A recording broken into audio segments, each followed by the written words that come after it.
This is Sybert signing into Kane's Wrath on the map Tournament Stadium for quarterfinal A, game number 1 from the Gwaspari 1v1 mirror-only tournament. So we're going to be kicking it into the quarterfinals, covering the semifinals, the bronze, and the finals. Meanwhile, in the top left-hand corner as the green GDI Drive. And in the bottom right-hand corner, once again, of Tournament Stadium, playing red, also playing GDI. This is Space. There's a certain kind of person who doesn't like mirror matchups, and that's fine. If that is you, just click away from this tournament because this is literally only mirror matchups. So if you're one of those people who doesn't like seeing the same units against the same units, and watching the differentiation in that way. Ooh, a little bit of a slip up on that Harvester. Maybe a slight delay there, but shouldn't be a big problem. Anyways, if you're one of those people who doesn't like mirrors, then this is not the tournament for you. But we're kicking it in the quarterfinals. I think I said it's a best of 5. Semis are a best of 7, and the finals are going to be a best of 9.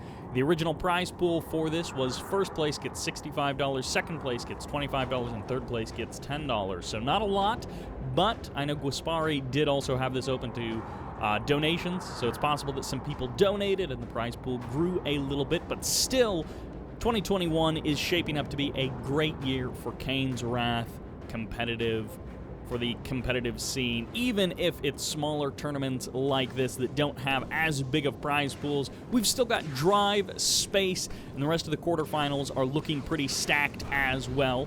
Space been showing us some pretty good games recently, but he will be losing that Pitbull. He spots the 4 Pitbulls and the expansion timing coming out from Drive. So he's got a good handle on exactly what Drive is doing. We saw some riflemen hunting around the map earlier.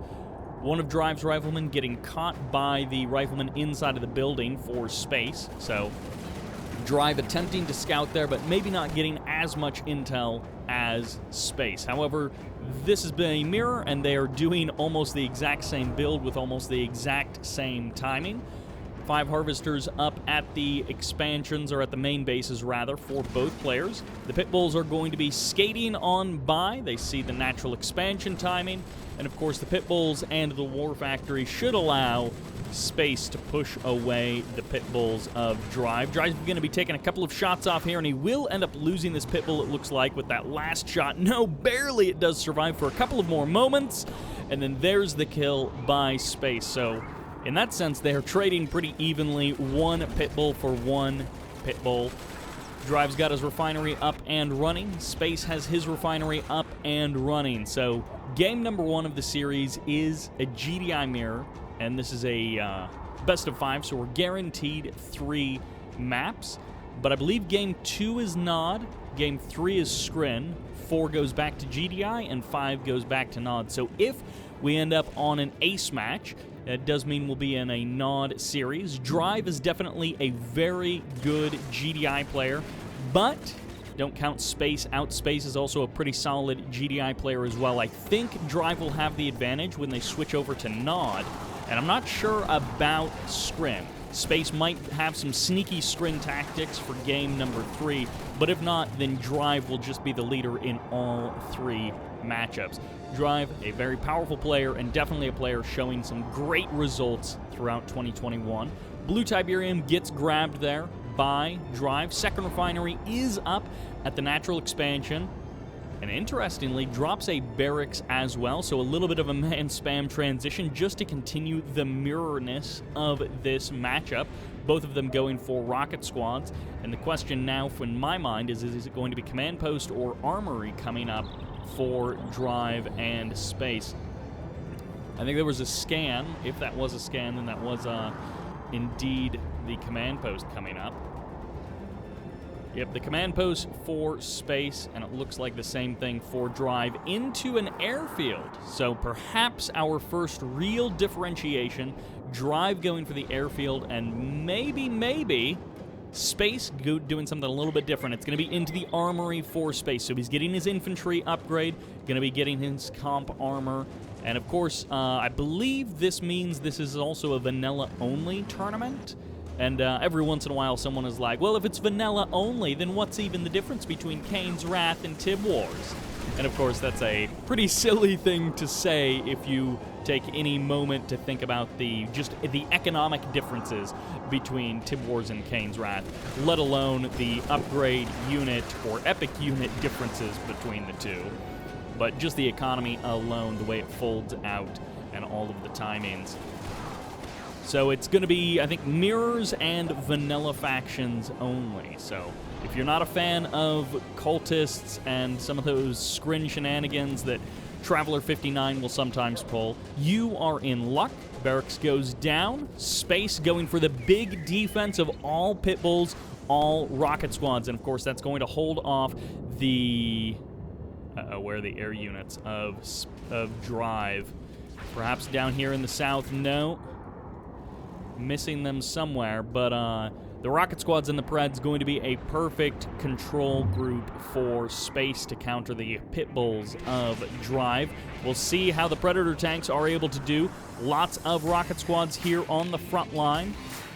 And here's going to be the Orcas coming in from the bottom right-hand corner, hunting some Harvesters, but the Harvesters all get pulled away, and the Orcas swing up to the north side. They are going to get caught by the pit bulls. 2 more Orcas get eliminated, leaving just one to escape to the north side of the map, but it won't actually escape back home. It goes down. Drive loses all of the Orcas, and that investment into the airfield hasn't quite paid off in the way he was hoping. But we did just see our first Mammoth tank coming in, so that's an exciting change of pace for a GDI player to actually build Mammoth tanks and not just go Railgun Predators all day, every day.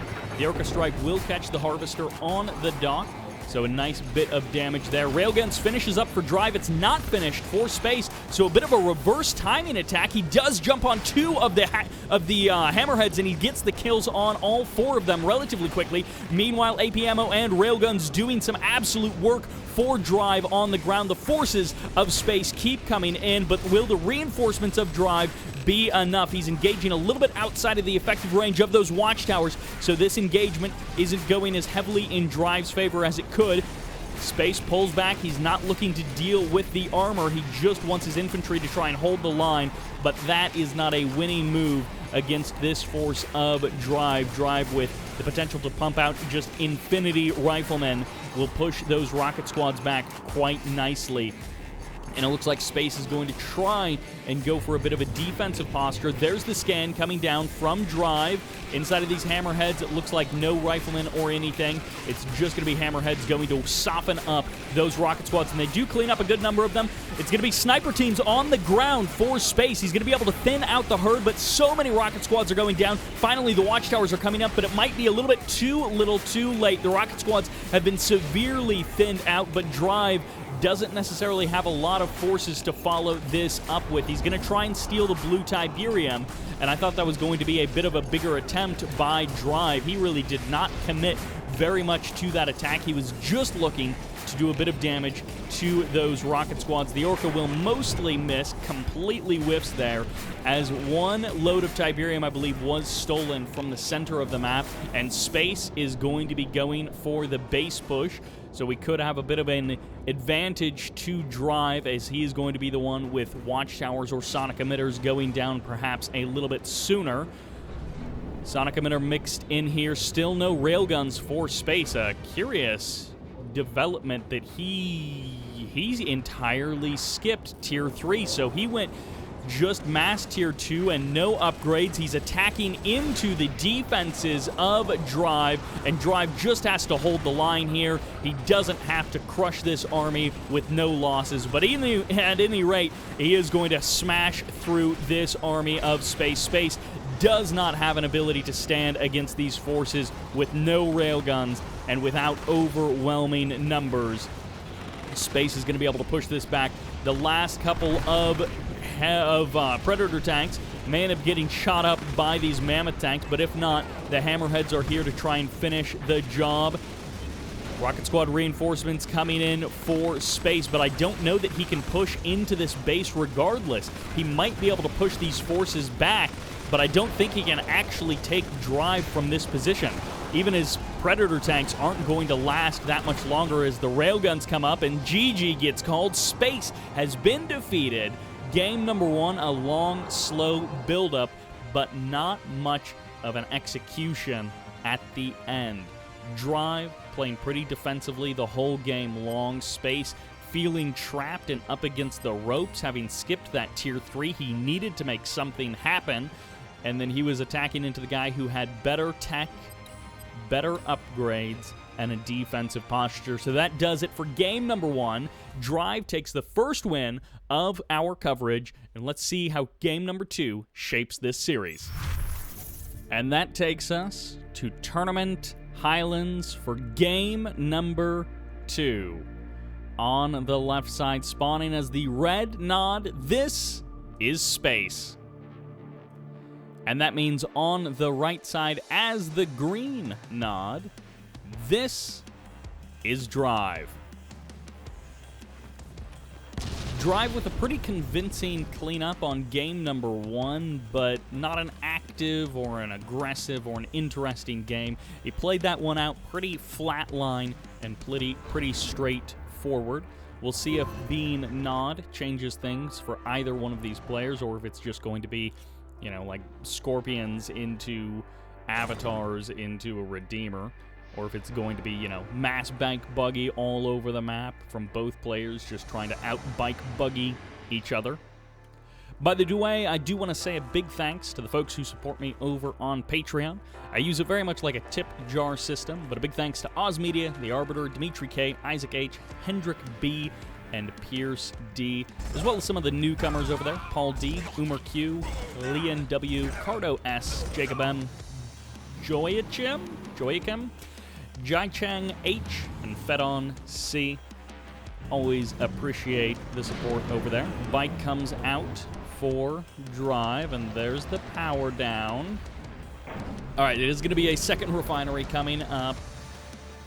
Got me worried there, Drive, for just a moment. Second refinery comes up, and the third harvester is out for Space. So things are shaping up pretty straightforward. More bikes coming out for Drive, but how many more bikes? All right, third power plant. Nice quick move to the expansion for Drive. Drive is not interested in hanging around, but he's also not interested in going too aggressive. He is really delaying his fourth harvester. More bikes, and Space is seeing this. He's got a militant inside of that base, so he's going to be also delaying his fourth harvester. He's happy to just go mass bikes, and maybe a couple of buggies getting mixed in there as well. Both players grabbing their Tiberium spikes. Sometimes we see those be the target of an attack relatively early on, and then sometimes those Tib spikes get to last until the late game. We'll see which direction this particular game goes. More bikes coming out, so again, a super delay on the eco. Both players willing to sacrifice on getting their economy up much later than ordinarily you would. Stealing of the blue Tiberium at the same time, pushing out a fourth harvester for Space. So this is the moment for Drive to, he's already dropped a refinery down at the expansion. He's got enough bike buggy to potentially hold the line, but bikes are so good at killing harvesters that Drive didn't want to leave anything up to chance. Harvester arrives at the blue field in just a couple of moments for Space, so he is going to be potentially safely stealing that. Drive cuts to the north. Space might have a bit of a problem here. No rocket squads actually coming out of the Hand of Nod, but it is ready to go. Space gets scared and pulls the harvester away. The bikes end up turning around back down south, and Space playing this cautiously, but now he's just lost a bunch of mining time on this harvester. He got a little bit of blue Tiberium, but probably not nearly enough to make it worth it. Second refinery is up, and Drive now has a nice spread of refineries, and he's getting his last couple of harvesters up and running. I wonder if he'll just stick with 4 harvesters on that main field instead of going up to 5. We'll see. But at the current moment, a couple of Scorpion tanks joining the bikes in the north for Drive, and one Harvester is going to peel off to head for that blue Tiberium in the north. Looks like no Harvester for the southern Tiberium. Buggy gets eaten up by a laser turret. Once again, the Hand of Nod here entirely preemptive, entirely defensive. It's a mirror matchup, so neither player is feeling very aggressive in this particular case.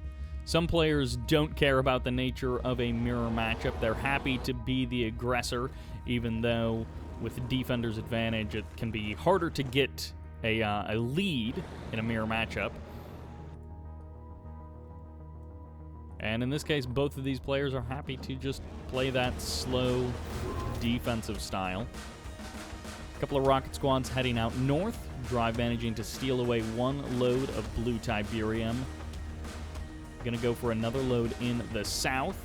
And Tier 3 is up. So Ops Center is operational. The Tech Center is also up and running. And it looks like these rocket squads are going to be able to push away these Scorps. And the bike will go down as the rockets hone in on that. Bike swinging. They pick off a single Scorpion. And is it going to be for a one-click, though?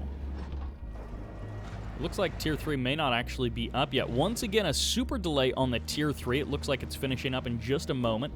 Second War Factory is operational, but if it's a race to laser capacitors, then certainly Drive is going to win that. If Space is able to delay, Drive may not have an actual advantage. Ooh, I love this. Sneak in a Black Hand squad over to the left side of the map, managing to burn down that Tib Spike. A lovely little move there. Drive comes in here with a couple of tanks, and that's going to be a one-click? Maybe moments too early. There's the chemical plant. And we did see the Harvester get spawned in, the hologram Harvester. Sell off quite nicely there by Space. I always miss that timing, but these guys are much better. And the Redeemer is on the way. So game number 1, pretty passive, pretty slow. Game number 2 might be decided by who gets to hold the third field in the middle. It might be decided by who gets better rage gens. We shall see. When one player launches a catalyst missile, you got to start wondering about the other player.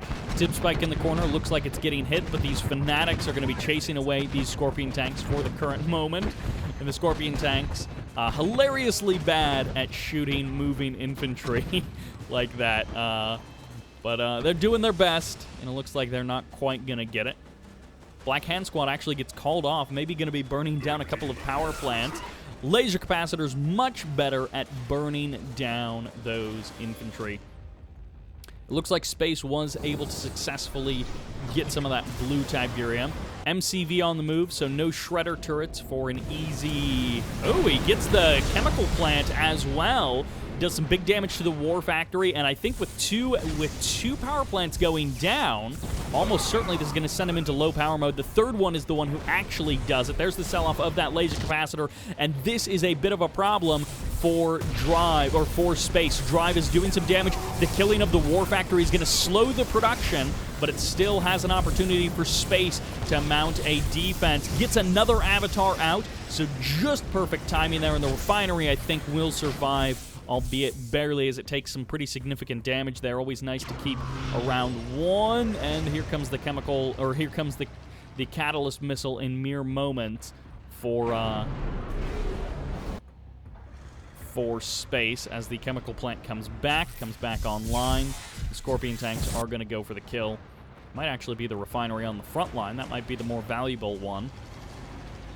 Either way, it hasn't fired off just yet. Avatars versus mass Scorpion tanks, and Drive might actually be able to win this fight if he chooses to commit. He jumps on 2, maybe even 3 of the tanks almost before Space responds, and Space walking into the lasers of Drive. That concave, too powerful by Drive. The Redeemer stomping on the Avatars, gets 2 of them before Space can respond, and Space falling apart literally before our eyes as he taps out of game number 2.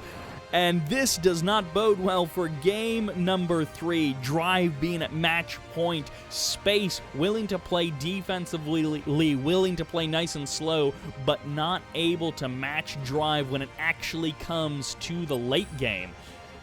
Drive isn't even doing very much. And that's what happens in this particular series. Space and Drive, both great players in their own right, but against each other in a mirror matchup, terribly scared to do anything, and I don't exactly blame them. But Drive is just getting, not free wins, but he's not having to work very hard for these wins by comparison to some of the other series that we've seen in other tournaments. But that'll do it for game number 3. Let's see what happens in game number 2. What? Game number 3. And that takes us to the map, Extraction Plateau.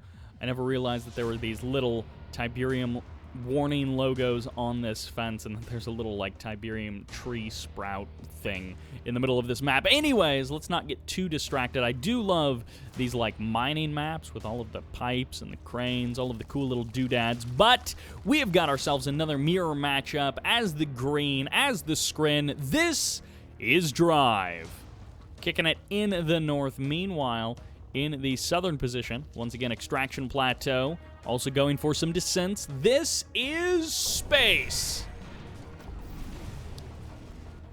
At the very least, there is no random advantage for a player, one player choosing their faction, the other player playing random. And some players describe that as being such an advantage that you basically just get a free win if you play random and the other guy chooses his faction.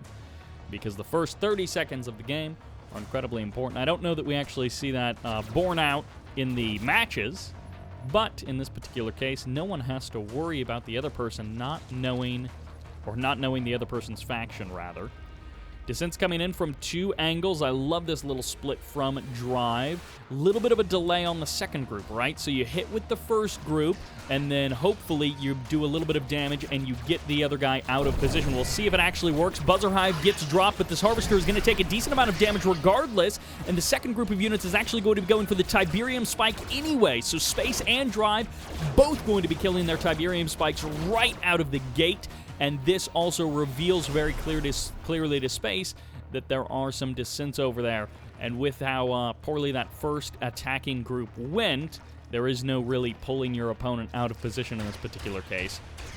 So the descents will be held off quite easily, and the Gunwalker for Drive going to be pulling back, but it looks like he's got a Buzzer Hive pretty much prepped anyways. So even if those descents get close, you drop down that Buzzer Hive and you are pretty darn set. Ready to go. The refineries are a little bit late because of how much these guys just spent on all of those descents.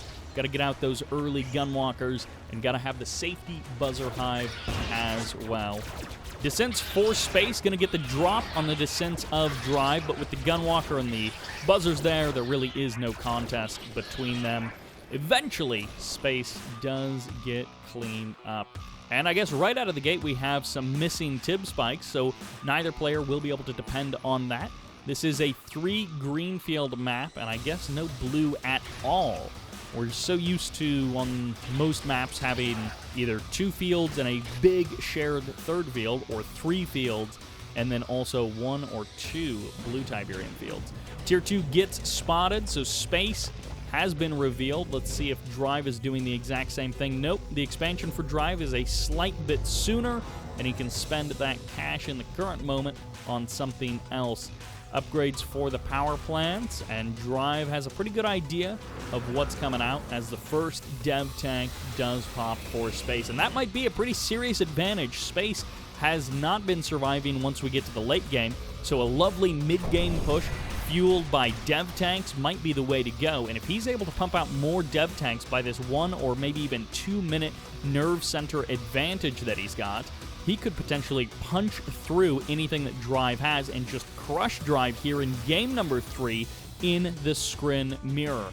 I am liking what Space is doing so far. Let's see what he's able to do. He's going into Corruptors as well. He's pushing out immediately. He is just he's going right for it. So I guess he wants to see if this is going to work sooner rather than later. This might end up causing a delay in the refinery going down. Let's see. It's going to be immediately into the refinery. He does power it down to get his power plant up a little bit sooner. First couple of dev tanks, they've taken some shots at those Seekers. Gunwalker still going for the scout. Drive is going to keep an eye on everything that Space is doing, and it's going to be into the descents. So a little pocket of this expansion is pretty dense here for Drive. And Space, is he continuing to pump out dev tanks? No, he's gone dormant.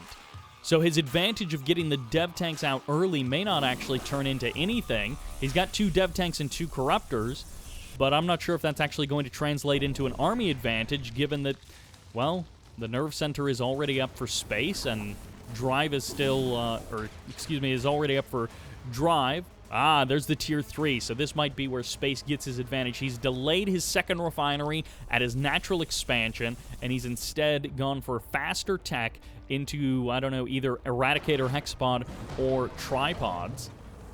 Either one could potentially work. Space, it looks like he doesn't know about that attacking force there in the bottom right-hand corner. Photon Cannon is here. A Buzzer Hive may also get dropped. No, but the first couple of dev tanks are here to provide some defense for Drive. Harvesters on the front line, but they're not getting targeted down. So it's into the Storm Riders, and there's no answer for the Storm Riders. So sooner or later, this attack will fail. Lovely healing going on with the Corruptors and hanging out in that Tiberium field. But there are now 2 Storm Riders out on the field. There's some dev tanks for Drive as well, and Space is going to have to deal with some pressure on back home. One Harvester is certainly going to be going down, and Space has got the attack, but it's not the defense he was hoping for. Drive doing damage back home, and Space's only hope is to try and kill a refinery, which he's not even going to get. Losing Harvesters back home, the late response and the Mechapeds might be enough to push this attack back. It looks like an Ion Storm showing up for just a moment there. I'm not sure if he drafted a Storm Column and then had to sell it off. The Harvester barely goes down. That's 2 Harvesters dead, and Drive gets himself a little advantage, and he also gets to delay those Mechapeds from crossing the map and doing any more real damage. Second refinery delayed for both players, but it's finally up for Space, not yet up for Drive, so he's still happy to just work off of that one refinery on the natural expansion for the current moment. But as main fields dry up, there's the second refinery coming down at the natural expansions. 4 Storm Riders. I think we did see some shards on these mechas, so I believe between the 5 of them, they've got some anti-air capabilities. The other segments, I'm not sure what the division is on those segments. Kind of awkward refinery placement there, but it's better than nothing. Space starting to push up. He's going to head for the main base, but honestly, there isn't a whole lot here. A couple of power plants, and I guess the War Factory is going to be able to delay the production of Drive by a bit. But a couple of power plants, not a big deal. Space is looking to take his 3rd base at the same time. Ooh, he didn't even get that power plant. Disc mechas going to be able to push away those Storm Riders. They took so much damage, but ultimately they did survive. Eradicator Hexapod might be the next thing on the menu for Drive. We shall see. Space coming in here with a good group of descent. The Harvesters get pulled, and one Harvester might get grabbed. Nice body block from the Buzzer Hive, but it's not quite enough as the descents manage to grab one Harvester, and he trades out every single descent for it. Oh, I didn't even realize he wasn't even at Tier 3 yet. First Tripod out on the field, cleans up 2 Seeker tanks, and Drive knows that he's in a bit of trouble. His Tier 3 super delayed by comparison to Space, but Space somewhat faltering and unable to make anything happen with his tech advantages.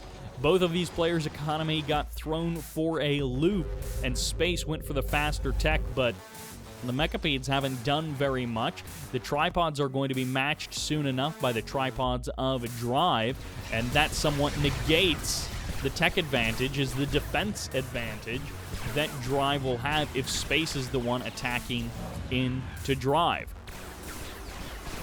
Power plant taking a bit more damage.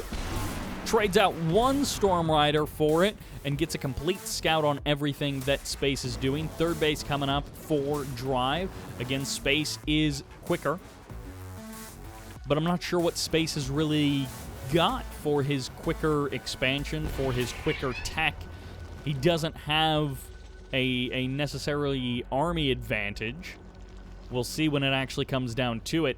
If Drive steps out across the map and Drive tries to go aggressive, that might be a way that Space could take an advantage, but I'm not sure that if Space is the one attacking that he's going to have the outright better army. Mastermind might be able to jump on these Descents, and the Descents don't even notice the Mastermind there. So for the current moment, the Mastermind will skip on down to the south. The Descents will get shredded by these buzzers, and the rest of the buildings will be safe. The power plant finally going down. Space finally completing his lifelong goal of killing off that power plant. The Mechapedes couldn't quite do it, but the Descents did manage to clean it up. A couple of more Descents coming in here, but this is sort of just throwing a little bit of cash at nothing. You're not getting anything for this, really. I guess he's going to kill off maybe some buzzers, but ultimately that's not a particularly strong attack. The Mechapedes not able to cut off the dev tanks, so the dev tanks are just going to push into this base and I guess torch it.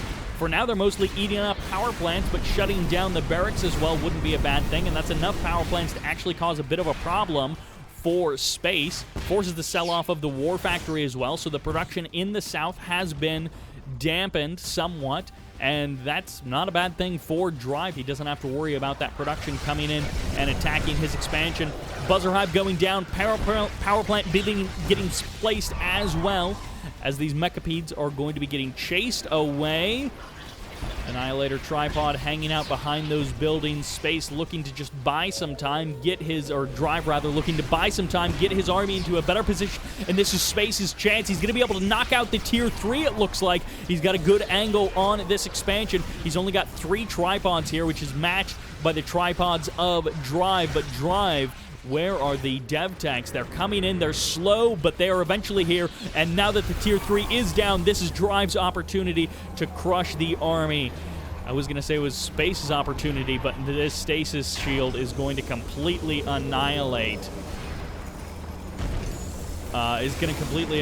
Space. He's got all 3 mechas and the tripods. Drive is positioned here to get the crush on the mechas and go for the phase locks down everything and saves it just as the force fields show up, and the force fields are not phased, so it looks like the force fields will expire, but the phase will save these units, and those dev tanks, as slow as they are, they eventually did get over to that base. The Tier 3 got eliminated, and the harvesters, I guess, are going to have to be transferred over to the 3rd base. Space and now going to have the advantage of the defender as Drive moves across the map, but Drive is actually not going for the stronghold of Space. Instead, Drive is cutting to the south, and his dev tanks are just going to continue to mow down through some of this infrastructure, but Space collapsing in on Drive.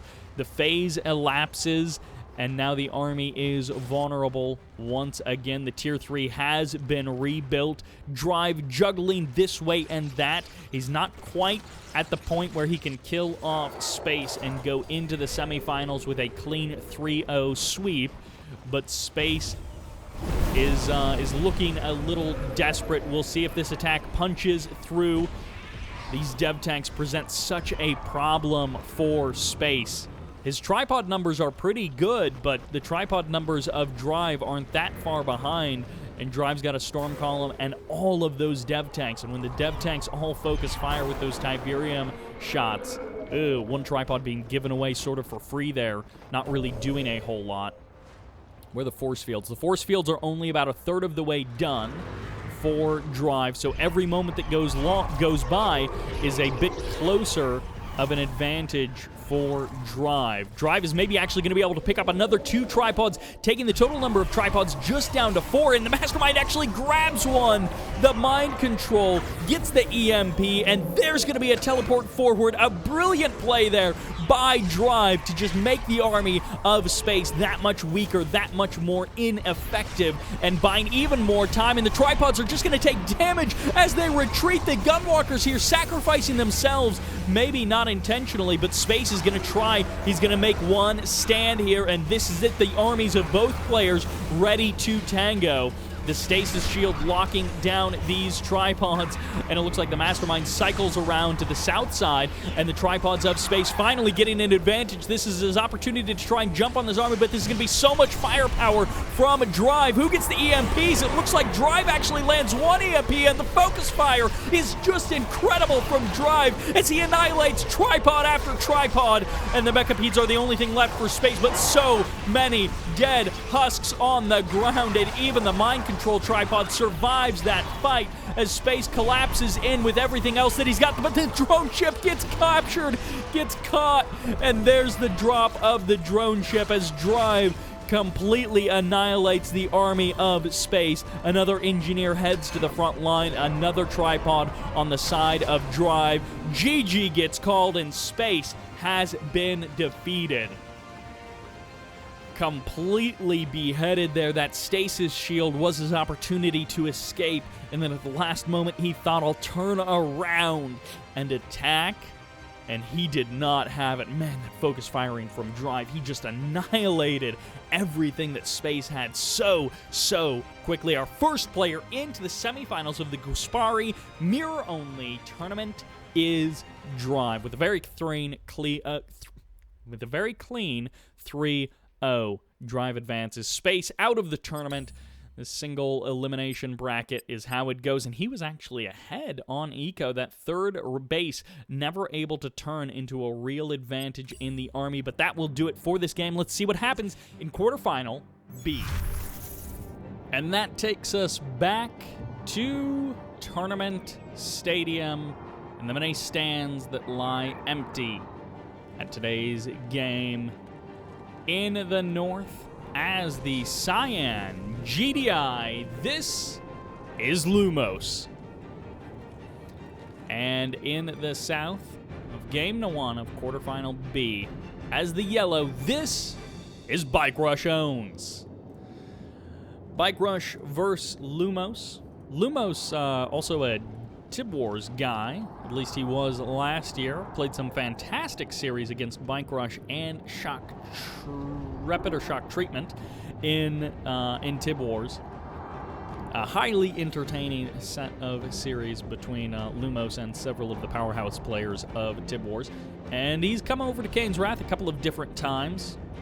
Same thing happened to Space in game number 1. That Harvester got all wonky right at the last second, delayed the Tiberium by, I don't know, half a second or something.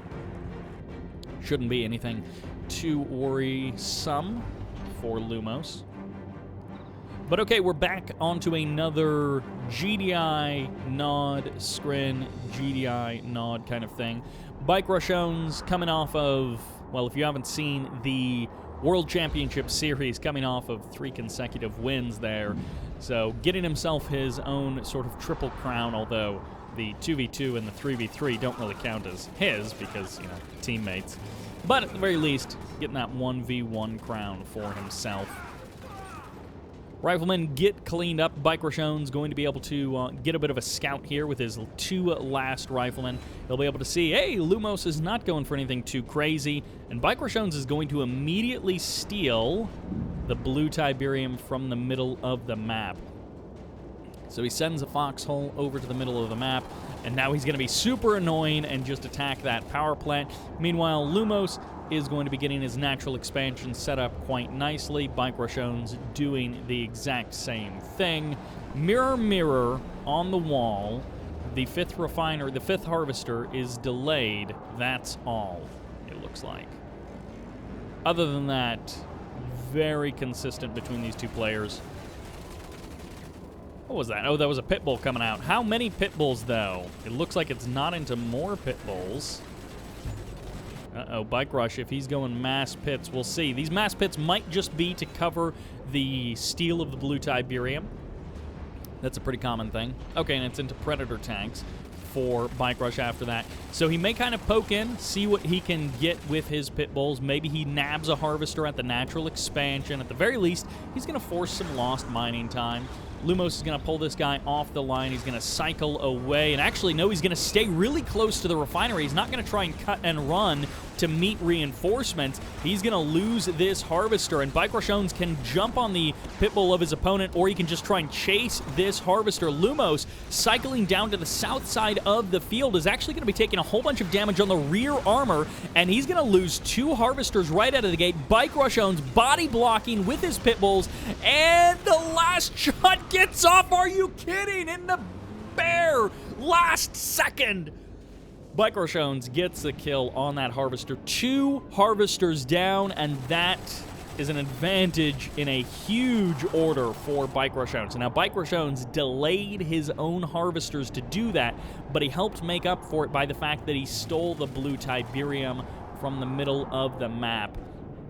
And it looks like he's only got 3 Harvesters on this main field, so his economy is actually a little bit weak by comparison, but killing off 2 Harvesters at the natural expansion of your opponent as they're more than halfway through eating up their main base is going to offset that. So BikeRushOwnz has got himself a nice little Harvester advantage. He's also going into the command post quite nicely, but it's double airfield for Lumos. And BikeRushOwnz might have a little bit of vision of this. I'm not sure when his last scout went through, but it's into hammerheads, so it's not double airfield Orca or anything like that. It's going to be double hammerheads, but a little bit of a delay because of those lost Harvesters, because of that lost mining time. Pitbulls are going to be getting jumped on by these Predator tanks. Very nicely cleaned up and pushed away is that Pitbull attack.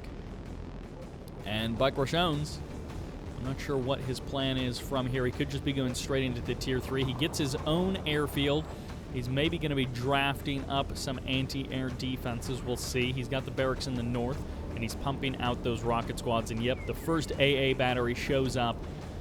As always with the hammerheads, you can easily sneak around and go for the kill on the power plants. There's the sell-off of one of those airfields, so just wants to get out a little burst of hammerheads and then switch into one airfield production. And it's actually going to be rockheads for BikeRushOwnz, so rocket squads jumping inside of these hammerheads to support these Pitbulls, and it's going to be Firehawks as well. BikeRushOwnz, no hard points just yet, but also no Stratofighter. And oh, are you kidding me? BikeRushOwnz barely saves that Harvesters. They're not a rifleman or a old granny to throw her handbag at this Harvester. Is nothing here to actually clean that up. It's anti-air missiles. The hammerheads get chased away, and Lumos gets found out and gets destroyed. The Firehawk's not actually going to take any more shots, but BikeRushOwnz pretty able to safely pursue these hammerheads of his opponent, and he's actually going to be willing to sacrifice potentially all of his own 3 hammerheads to go for some extra shots against the hammerheads of Lumos. Are you kidding me? Okay, BikeRushOwnz finally will lose. No, are you kidding? How does this happen? How does this guy, the opponent's anti-air, gets spread all the way across every single unit that BikeRushOwnz has? His own Harvesters just barely survive. The like RNG luck on this guy is just out of control at the current moment. He gets that last shot at the very last moment in the beginning to kill off that second. Oh my gosh, and the clumping of those hammerheads. I mean, that was just nice execution by BikeRushOwnz, but the clumping just working against Lumos. Wow. BikeRushOwnz getting so lucky, getting the double kill on those Harvesters early on, getting that spread of those anti-air shots. The slingshots should have killed off that one for sure, and maybe even, done a bit more damage to the other one, but nope. BikeRushOwnz manages to escape with all 3 hammerheads. He's not even doing anything with them, and the hammerheads of Lumos continue to just get destroyed. I don't think any have survived at this point. Lumos is going to be getting his own Marv, maybe never. He got the Armory instead. I think the Tier 3 or the Marv is about to come up, but his own third base is much quicker than BikeRushOwnz. So it's up to Lumos to turn this economic advantage into a real army advantage and crush BikeRushOwnz with some superior forces. The trouble is, BikeRushOwnz is a great defensive player, and he's already got juggernauts out on the field, so he's going to, at the very least, have not a Juggernaut disadvantage, and he will probably have a Juggernaut advantage. And I think BikeRushOwnz has pretty securely got himself air superiority. So with air superiority and a Juggernaut advantage, it's going to be a really tall order for Lumos to get in here and break the defenses of BikeRushOwnz. Rifleman still being annoying in that top left-hand corner of the map. Calling in some sniper teams just to help push away. Looks like a couple of Predator tanks going down. The sniper teams to help push away the infantry army of Lumos. And Lumos with a second MCV in the north, it looks like, is going to go for a direct base push against BikeRushOwnz. His own Marv is 3/4, maybe even 80% of the way done. And BikeRushOwnz loaded up here with one Zone Trooper. I'm guessing he sold off his own Marv Reclamator hub.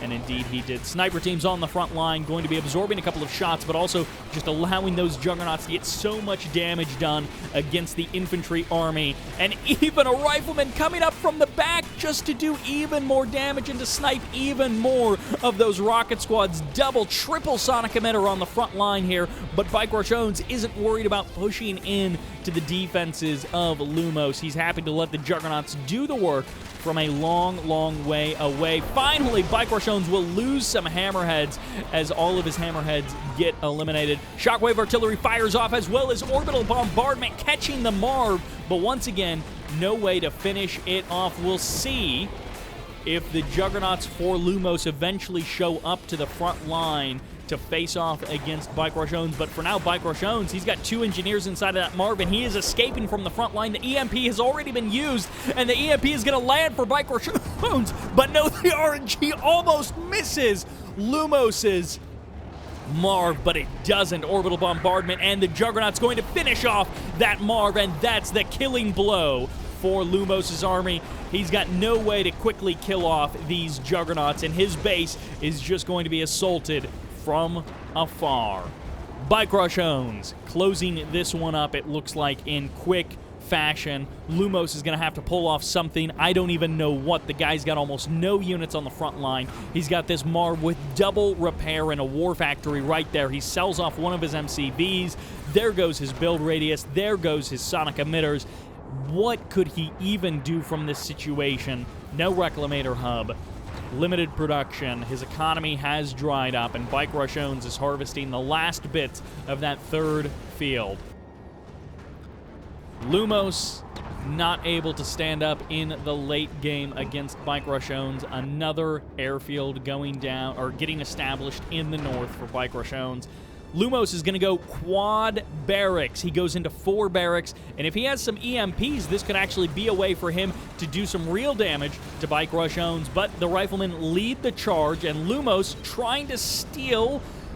Well, he actually manages to end up killing the Harvester of BikeRushOwnz one way or another. I think some of that was actually splash damage. If the EMPs land, Lumos can take this army. Harvesters coming to the front line, possibly to steal the Blue Tiberium, possibly because they just have nothing else to do. But it's going to be into a sustained triple refinery, or triple barracks production for Lumos. And yeah, he just wants to get as much of this Tiberium as he possibly can. The Commando is out on the field, and the Firehawks are here to clear the infantry. That grenade damage from the Firehawks is just doing so much against the infantry. Even the Commando getting in on the action, and the Marv standing strong against so many rocket squads while the Juggernauts get in position, and the infantry army of Lumos has mostly evaporated. Even if the Marv goes down, the army behind it still stands, and a Harvester gets crushed as Lumos leaves the game. BikeRushOwnz taking game number 1, never letting for a moment Lumos get an edge in this match. Lumos with a big spike of infantry, but it was not enough.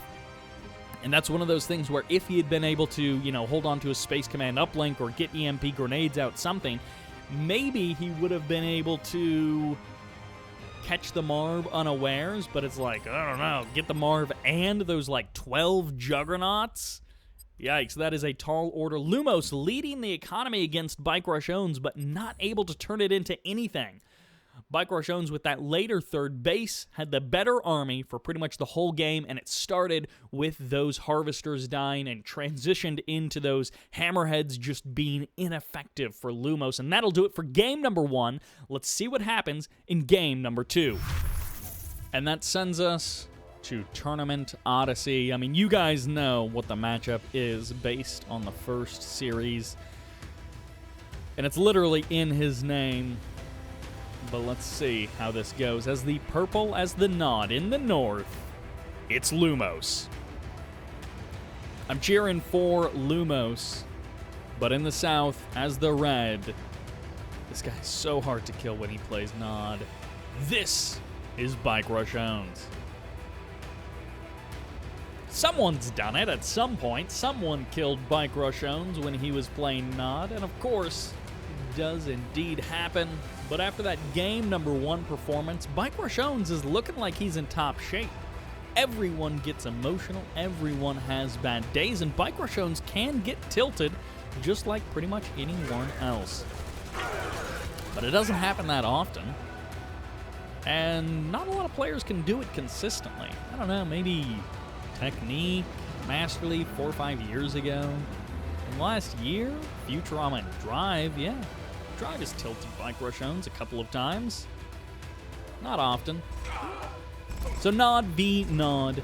BikeRushOwnz absolutely the advantage in this matchup. And Lumos, I'm afraid it's going to be looking very similar to game number 1 if he tries to play this straight up. Second refinery goes down right in the vision of that buggy. And there's the pack up. Is this a fake move? Is this for the benefit of the buggy? Because that buggy got jumped on pretty hard by the bikes of Bike. And notice that it was Bike's no harvester right out of the gate for Bike. It's only 3, so it's not a big deal. All right, Lumos has the harvester advantage. And there's the kill of one Bike. Manages to jump on that. Bike is just going to trade out evenly with these early forces, using his militant squads just to guarantee the kill. And actually, he's going to get a third. No, barely. It does survive there. The buggy might be able to get the kill. But for now, Lumos will survive.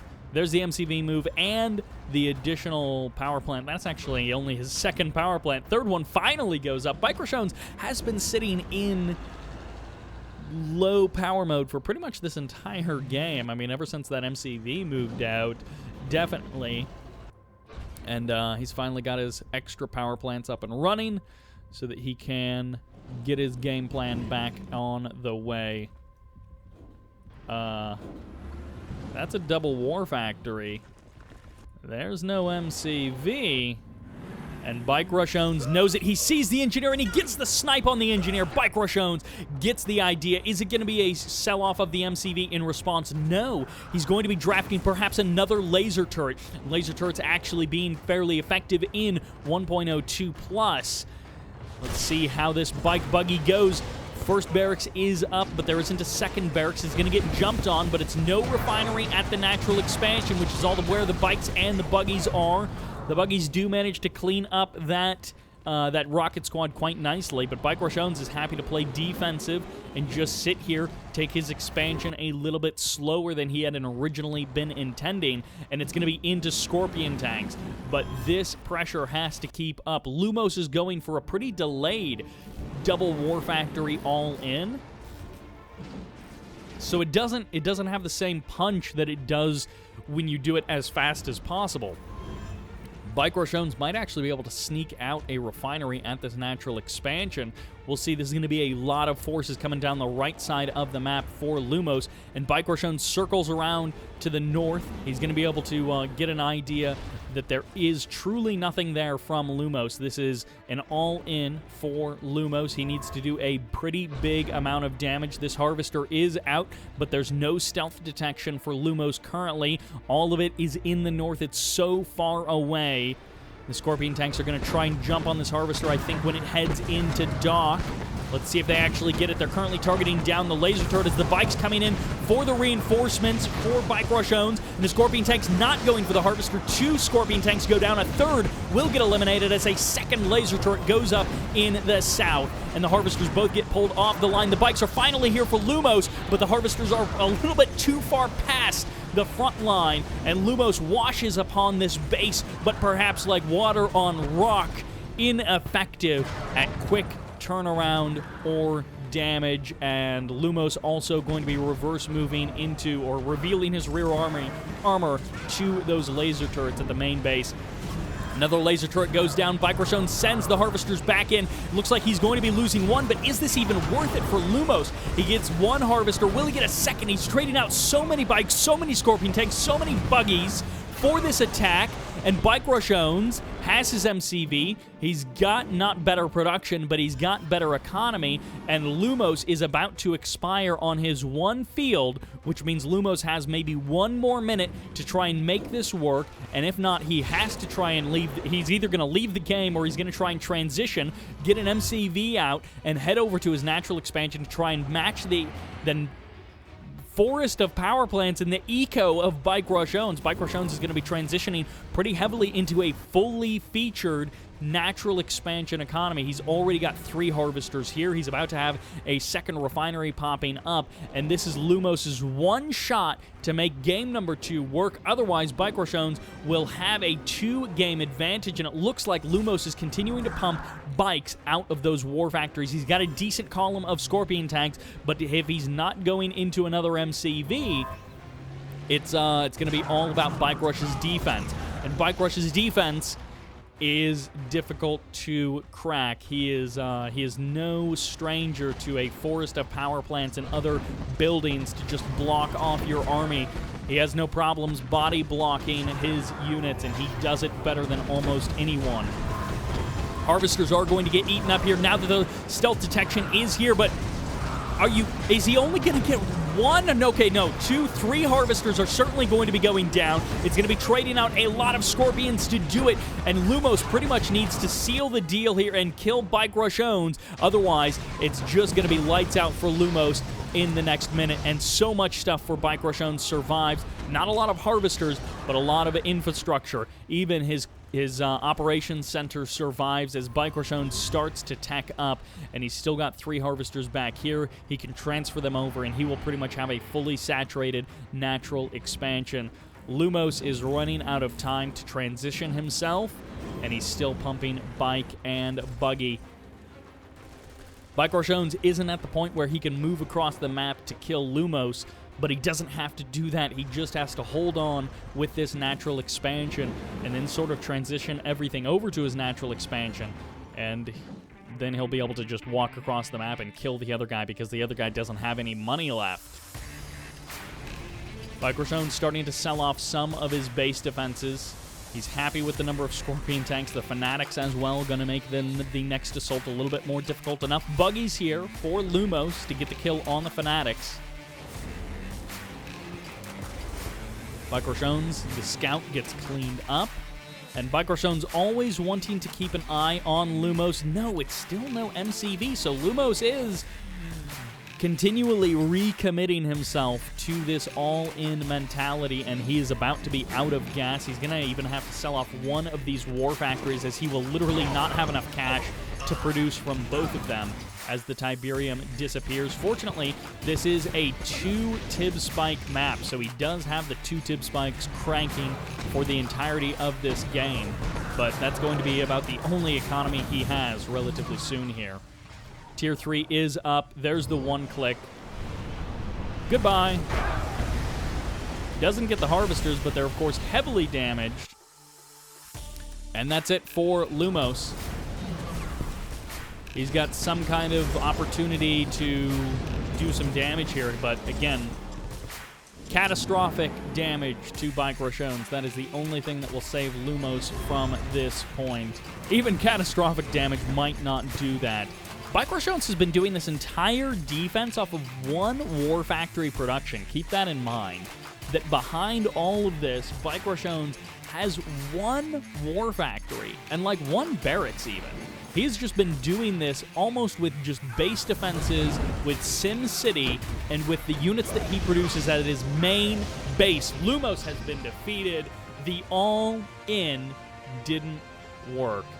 And unfortunately for Lumos, he will drop a second game, and his chances of coming back 3-0 against BikeRushOwnz are slim, but they have to start with a killer win in game number 3. Lumos has to knock BikeRush off balance, and he has to start it here in game number 3.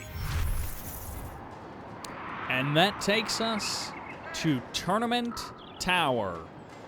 A curious map for sure, but I love that it's game number 3. Ooh, here we go. Starting out pretty spicy as the pink in the north, as the Scrin. It's Lumos. Continuing on with our mirror matchups. What's the response? Hey now. Let's see. As the yellow, this is BikeRushOwnz. Okay. Single portal in the south.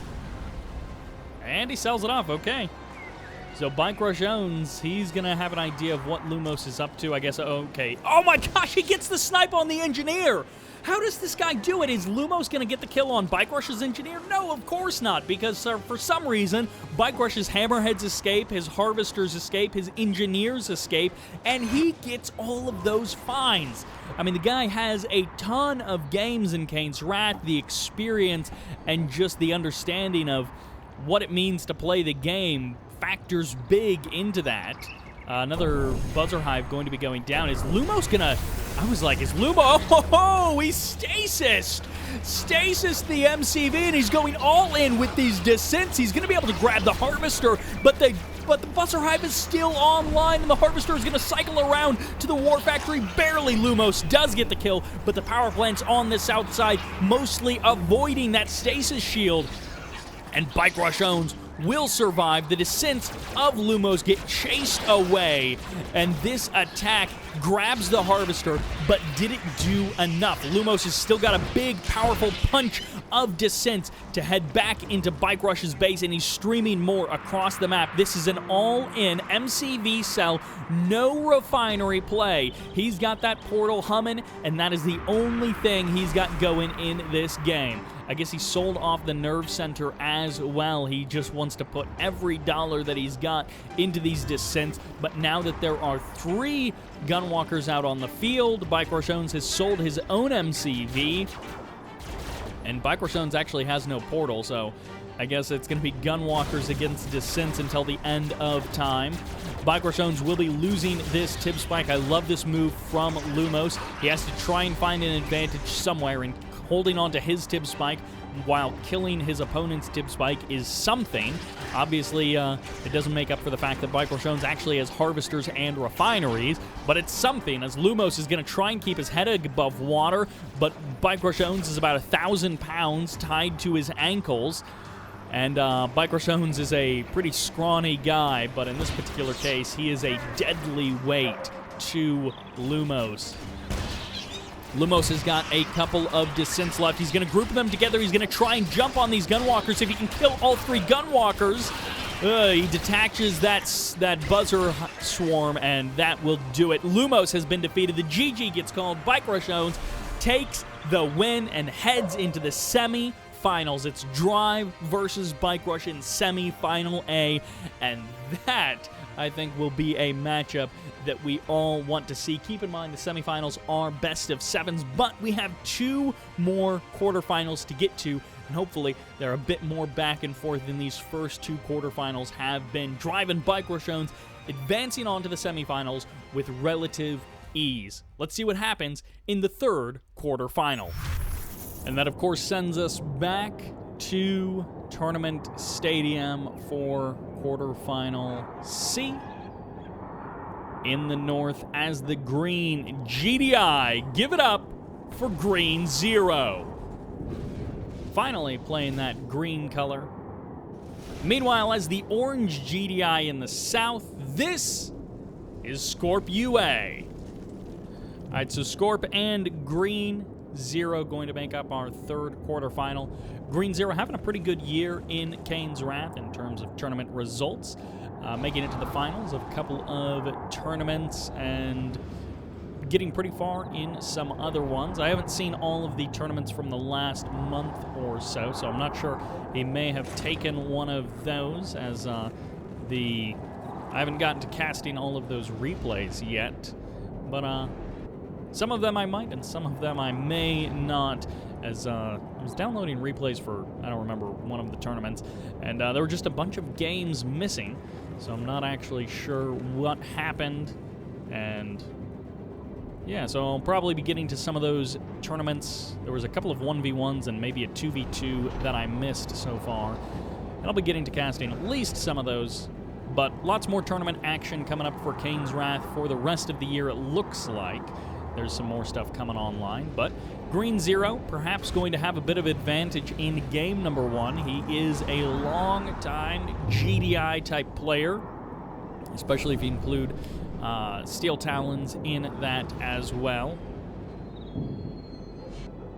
I feel like I just noticed something. I never realized that there were those pipes on top of the refineries that go into the little silos on the refinery.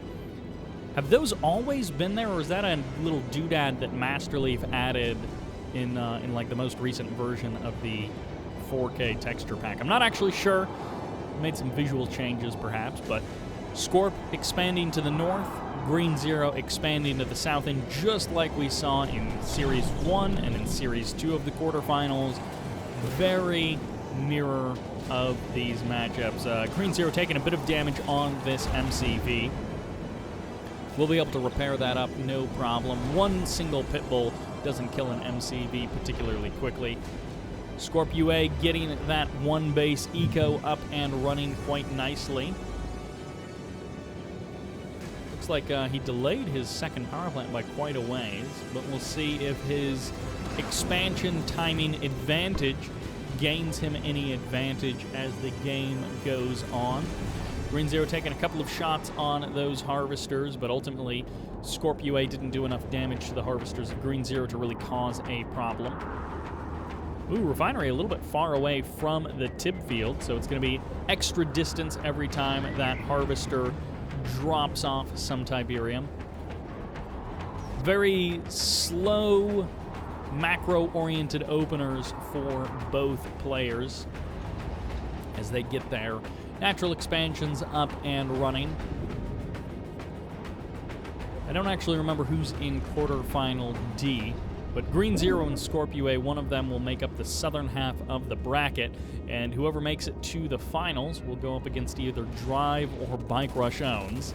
So I believe Futurama is on the other side of this quarterfinal, in the south side, but I don't remember who Futurama is facing in the quarterfinals, so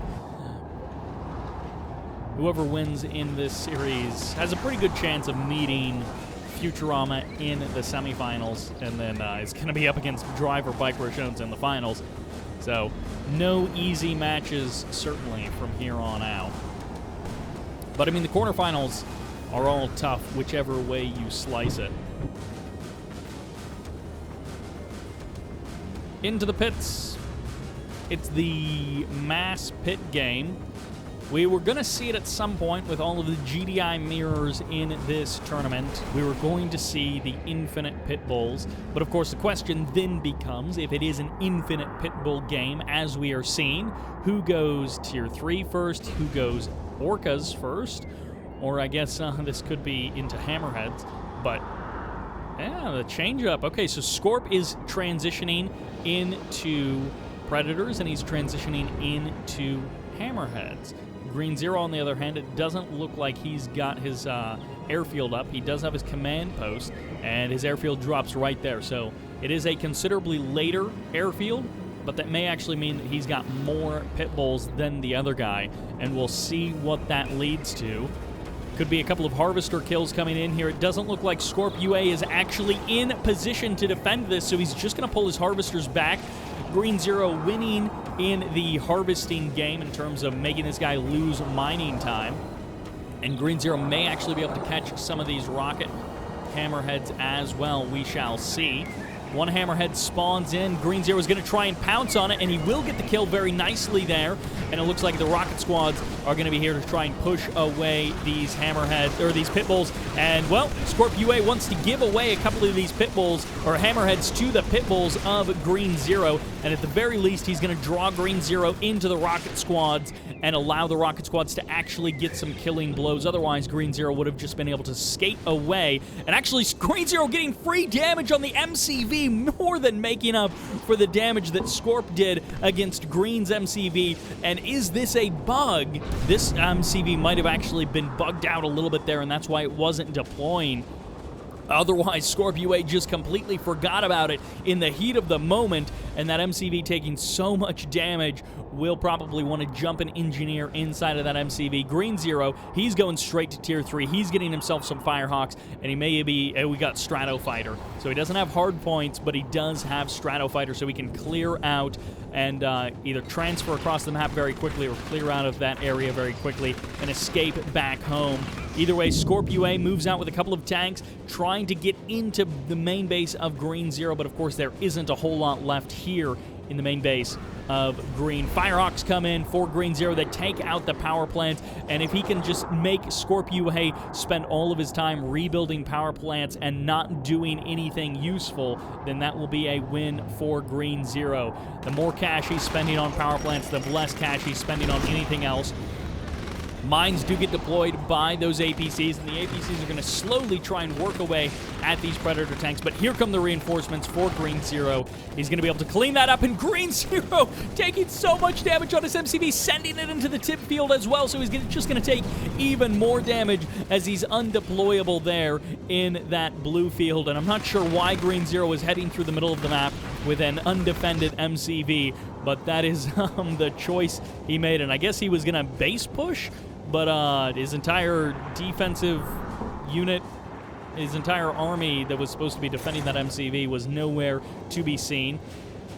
Firehawks coming in for another bombing run, it looks like, cleaning something out, and they're going to be able to clear out of there. Still all 4 Firehawks looking like they're in good health. Hammerheads jump on these Predator tanks, and the APCs get eaten up. So Scorpion's actually going to be able to get some free damage on this MCV, but also clean up some of these Predator tanks and APCs. Maybe even jump on the Harvesters, as that would be a great target for the Hammerheads to clean up. But the Firehawks are going to come in loaded with their anti-air missiles, and they're going to clean up almost every single Hammerhead as the APCs and some of the reinforcements show up here for scorp.ua. But where's the rest of the army? Where's, Is that it? Is this everything scorp.ua has? This guy has almost nothing on the ground here.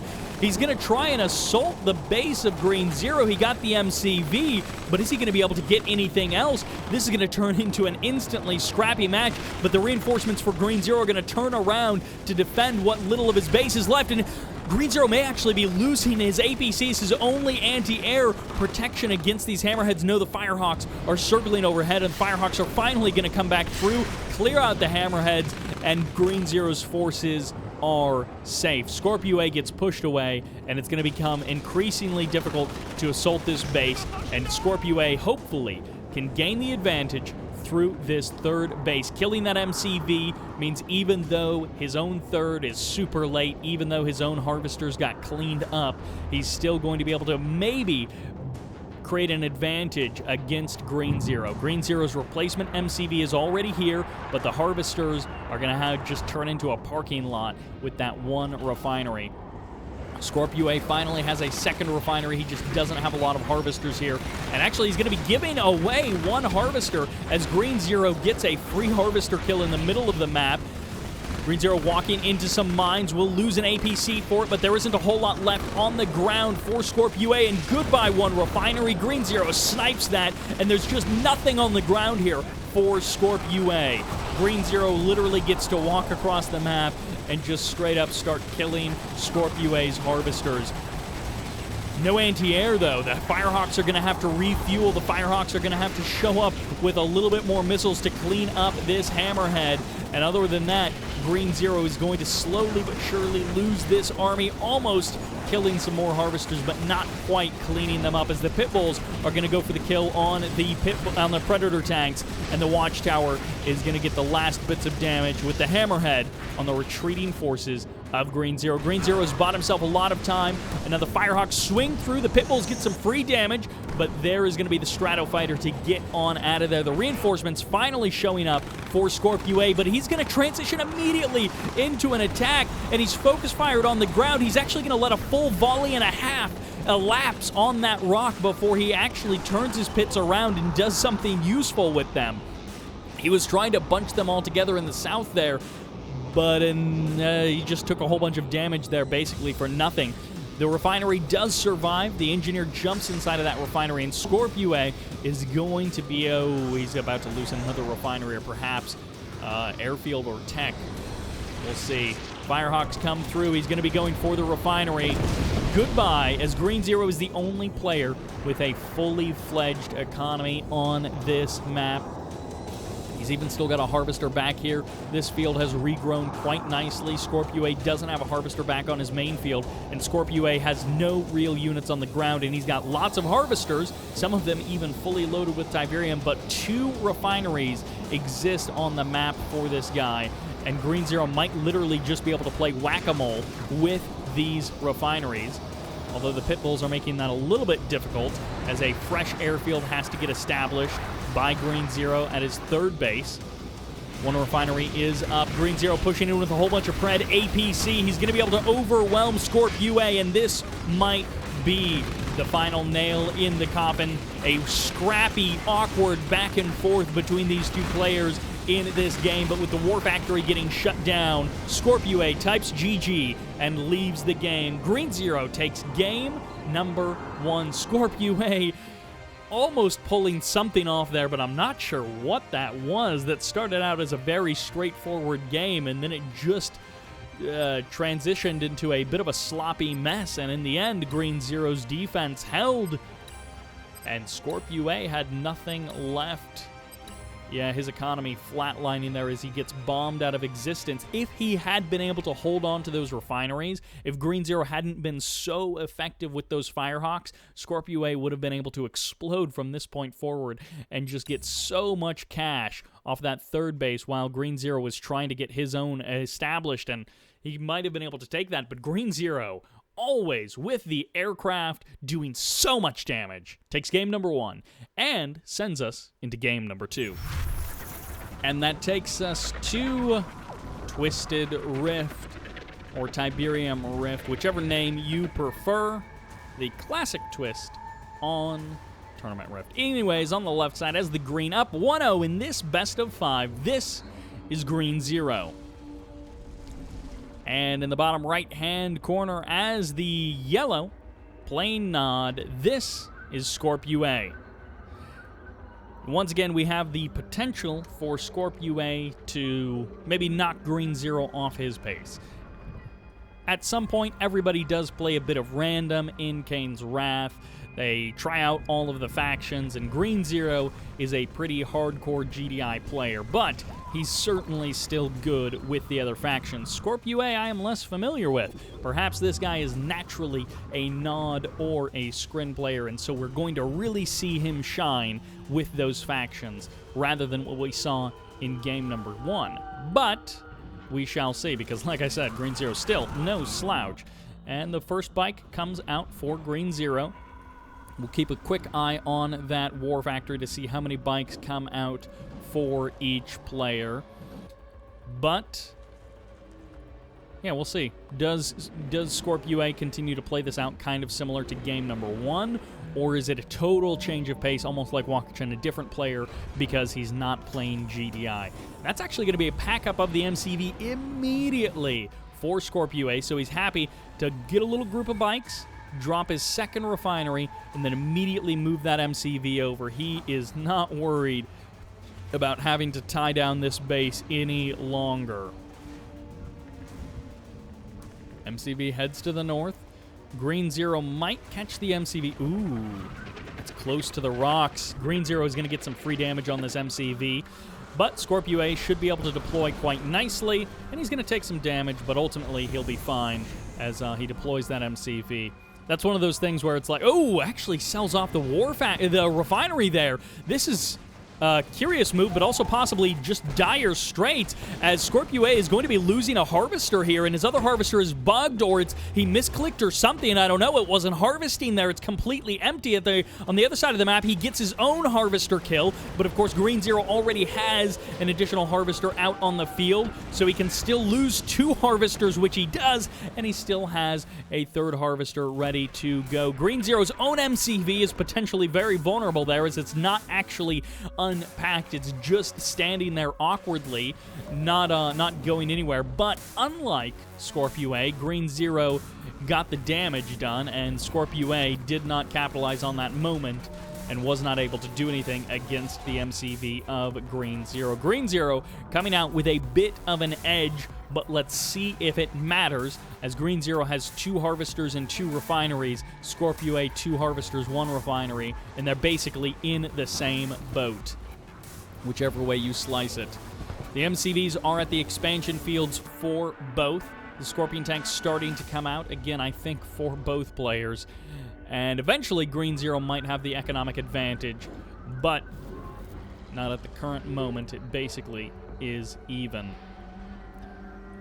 All right, scorp.ua, he's going to try and stabilize. Green Zero manages to get out a shredder turret so he can clear the scout. Ooh, what a tense beginning of the match for both of these players, as they both basically do the same thing and have to try and control separate groups with a bit of bugginess and a bit of lag, courtesy of Kane's Wrath. And they both try and control opposite sides of the map. They both make some mistakes, and they come out almost even. I think Green Zero might be a little ahead. He didn't have to rebuild that refinery at his main base, which is always nice, not having to drop that additional $3,000. But we'll see, because once the natural bases are established, and once their natural expansions are established, any advantage that Green Zero has, if indeed he has an advantage, could very much disappear.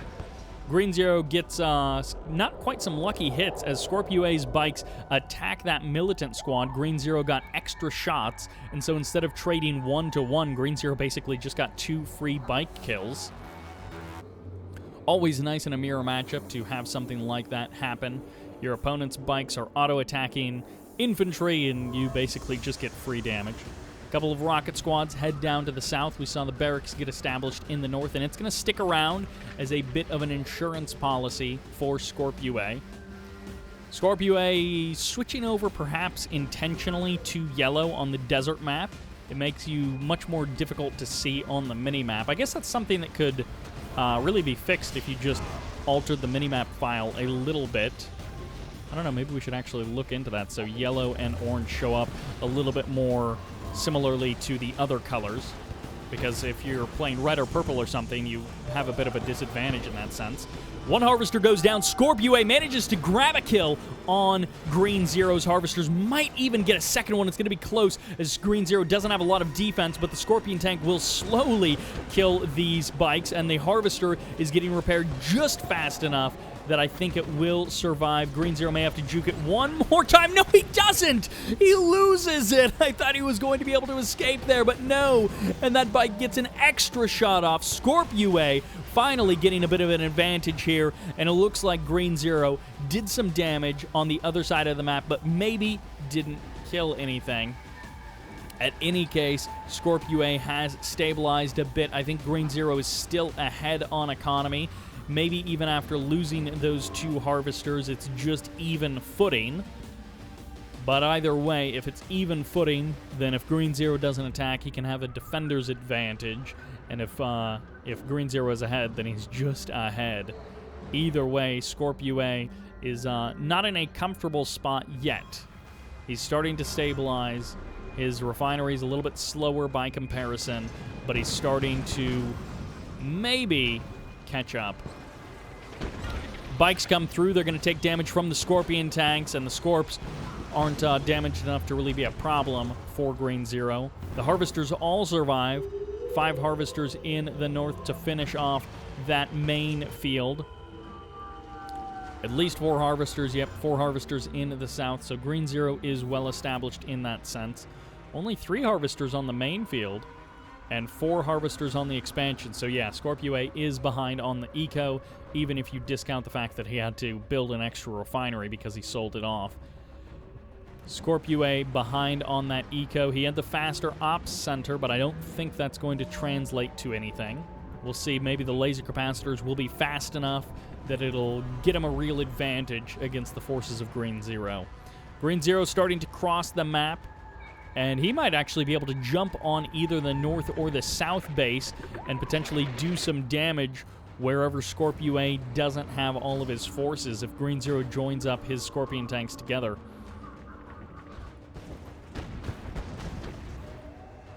A little bit of trading back and forth. The first avatar comes on out, so that's why there's no laser capacitors upgrading. Meanwhile, Green Zero is, it looks like, going to be losing a refinery. Doesn't get the sell-off, and it looks like, I'm guessing, a TIB catalyst or a TIB vapor bomb is going to cross the map. The MCV will survive, and the power plants won't.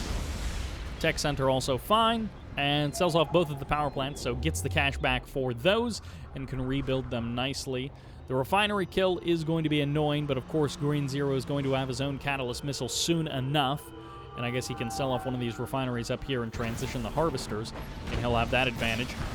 Dozer Blades, the defensive advantage for Green Zero. It looks like he might just be going for a big, beefy Scorpion tank army, getting both the defense and the attack upgrades. But the Fanatics are going to be pushing Green Zero back for the current moment. scorp.ua is going for the avatars, and the technology he's hoping will be his salvation. But it might just come up to who gets their third base established more quickly. scorp.ua is trying to move in that direction, but Green Zero actually manages to sneak a flame tank along the south side of the map, and he may actually be able to burn down the Tier 3. If he's lucky, he might actually get the chemical plant as well. scorp.ua is aware of this, but what does he actually have here to do anything about it? It's all going to be Fanatics, and I'm not sure what Green Zero is doing here. He's going to get the chemical plant for sure. He may not get the Fanatics. He gets one group of Fanatics. The second group of Fanatics dies as well. And the Black Hand Squad is going to be the thing that actually has to get the kill with the militants on that flame tank. But the Tier 3 survives. Green Zero doesn't get the kill there, but he does get the kill on that chemical plant. His own chemical plant, I think, never got established. So Green Zero, he went all upgrades, and now he's got a massive Scorpion tank army. He eviscerates the Scorpion tanks of scorp.ua, and now it's just going to be a couple of avatars laying in the way of Green Zero and stomping all over scorp.ua. Once again, scorp.ua has gone through this game, and what does he have to show for it? Not much of an army. Avatars, a couple of Black Hand from sold-off buildings, and an MCV, which is pretty heavily damaged, but poised to take a third base. Oh, I love the inclusion of the stealth tanks. Always one of those tactics that can potentially pump out a ton of damage. So he got TIB core missiles, and that's why it was so important for him to keep that Tier 3 alive, keep that upgrade rolling. I mean, the avatars against this many Scorpion tanks are going to get eaten up. So Green Zero is over at his own third base. The stealth tanks are doing what they can.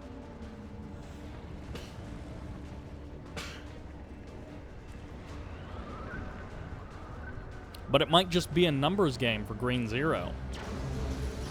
Well, the numbers are starting to thin out, but one Scorpion tank isn't quite enough to thin the herd.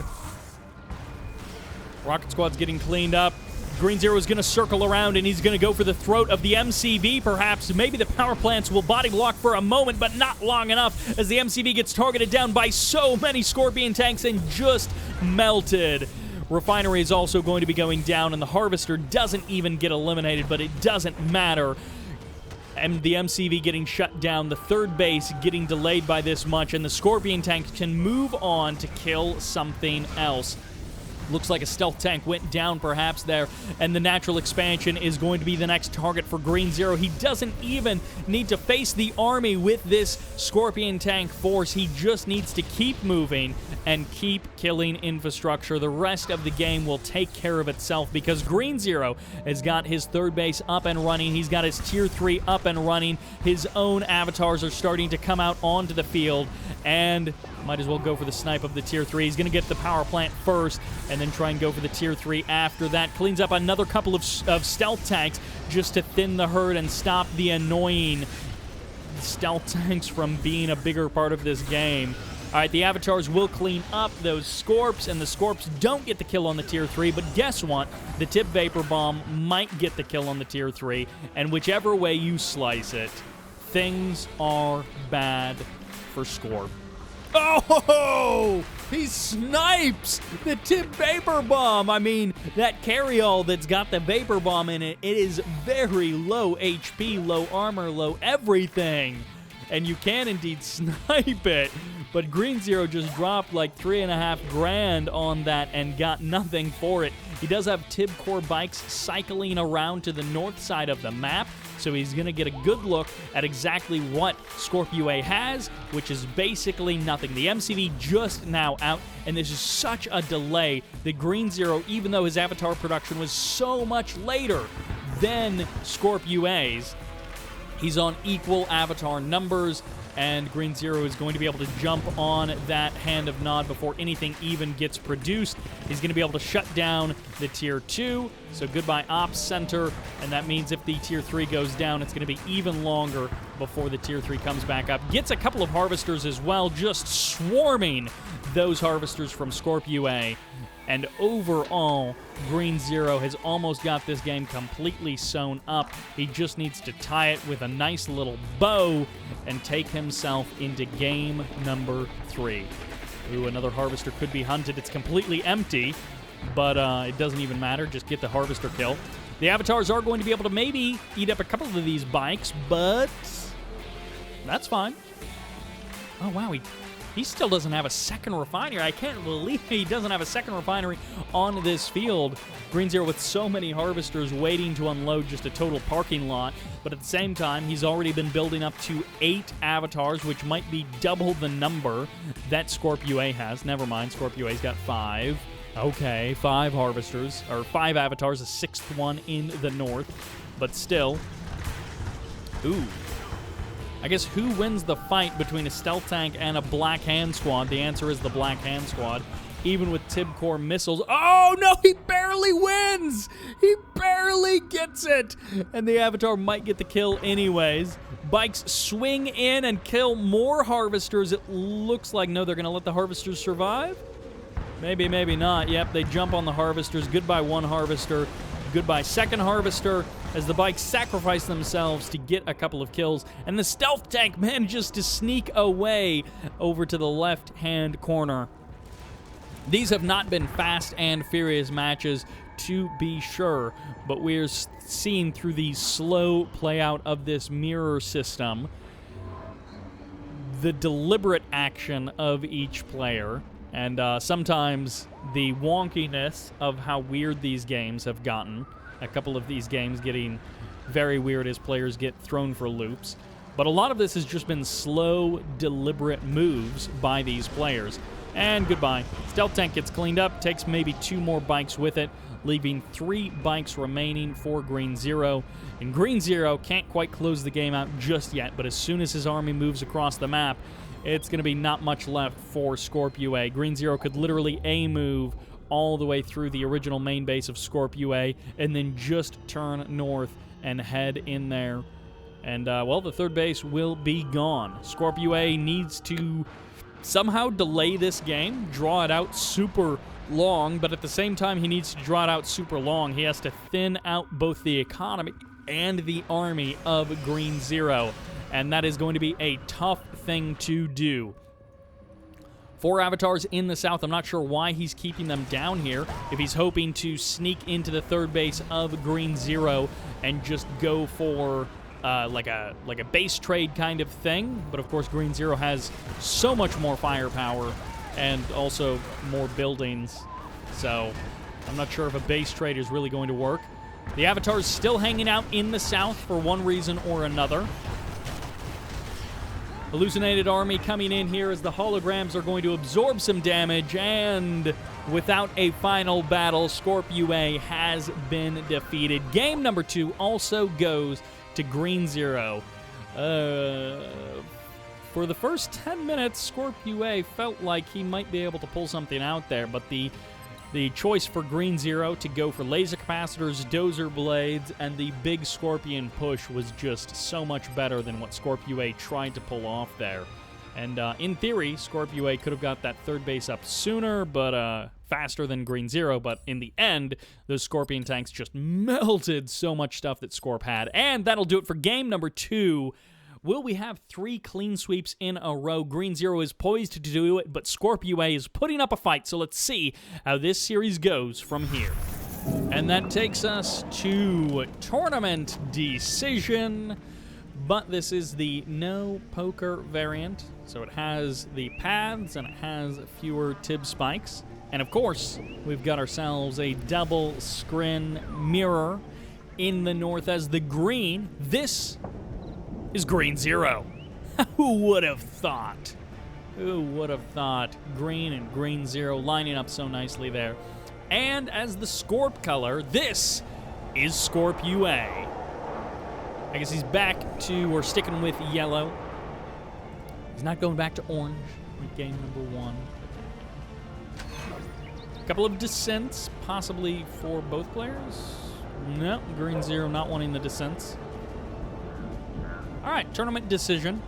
Kind of an unusual layout of a map. You've got this big, giant green field. There's the War Factory, so Green Zero will be able to get out a Gunwalker if he needs against these descents. You've got that big, giant green field, and then a small little natural expansion, kind of awkwardly shaped there. And then a potential contested third field, but most of the games that we see on this map don't really go to this. It's kind of funny because back in, I don't know, 2012 or 13 or 14 or something, before there were so many community maps and before there were so many good competitive community maps, this was one of the best maps to see games on. It was a little different from a lot of the other standard maps, and it was a little bit more Kane's Wrathy because a lot of the other maps were just Tib Wars maps, and this was like the Kane's Wrath map. And it was just nice to see games on this, but now there are so many good maps and so many different kinds of maps, and even though people really just play a handful of maps over and over again, there's still so many more options that Tournament Decision is one of those maps that you kind of forget about. Gunwalker's out for both players. I love the early strike of that Tib Spike. And, you know, the descents, they're not going to do much more than that, but that's okay. You kill the Tib Spike right in that first minute. Every minute that goes on from here, you're denying 600 credits from Green Zero. And in, 99 games out of 100, you're going to kill the Tib Spike, and then you're going to go down here, and you're going to die to the Gunwalker. But in that maybe one game, you end up getting a Harvester kill as well. And that's what we saw scorp.ua try to do. And, again, 99 times out of 100, your opponent's defense is going to be more than good enough to deal with a couple of descents, after they've killed a Tib Spike. Third refineries are coming up. One of the very few maps that has a 3 and 7 optimal ratio on your starting field.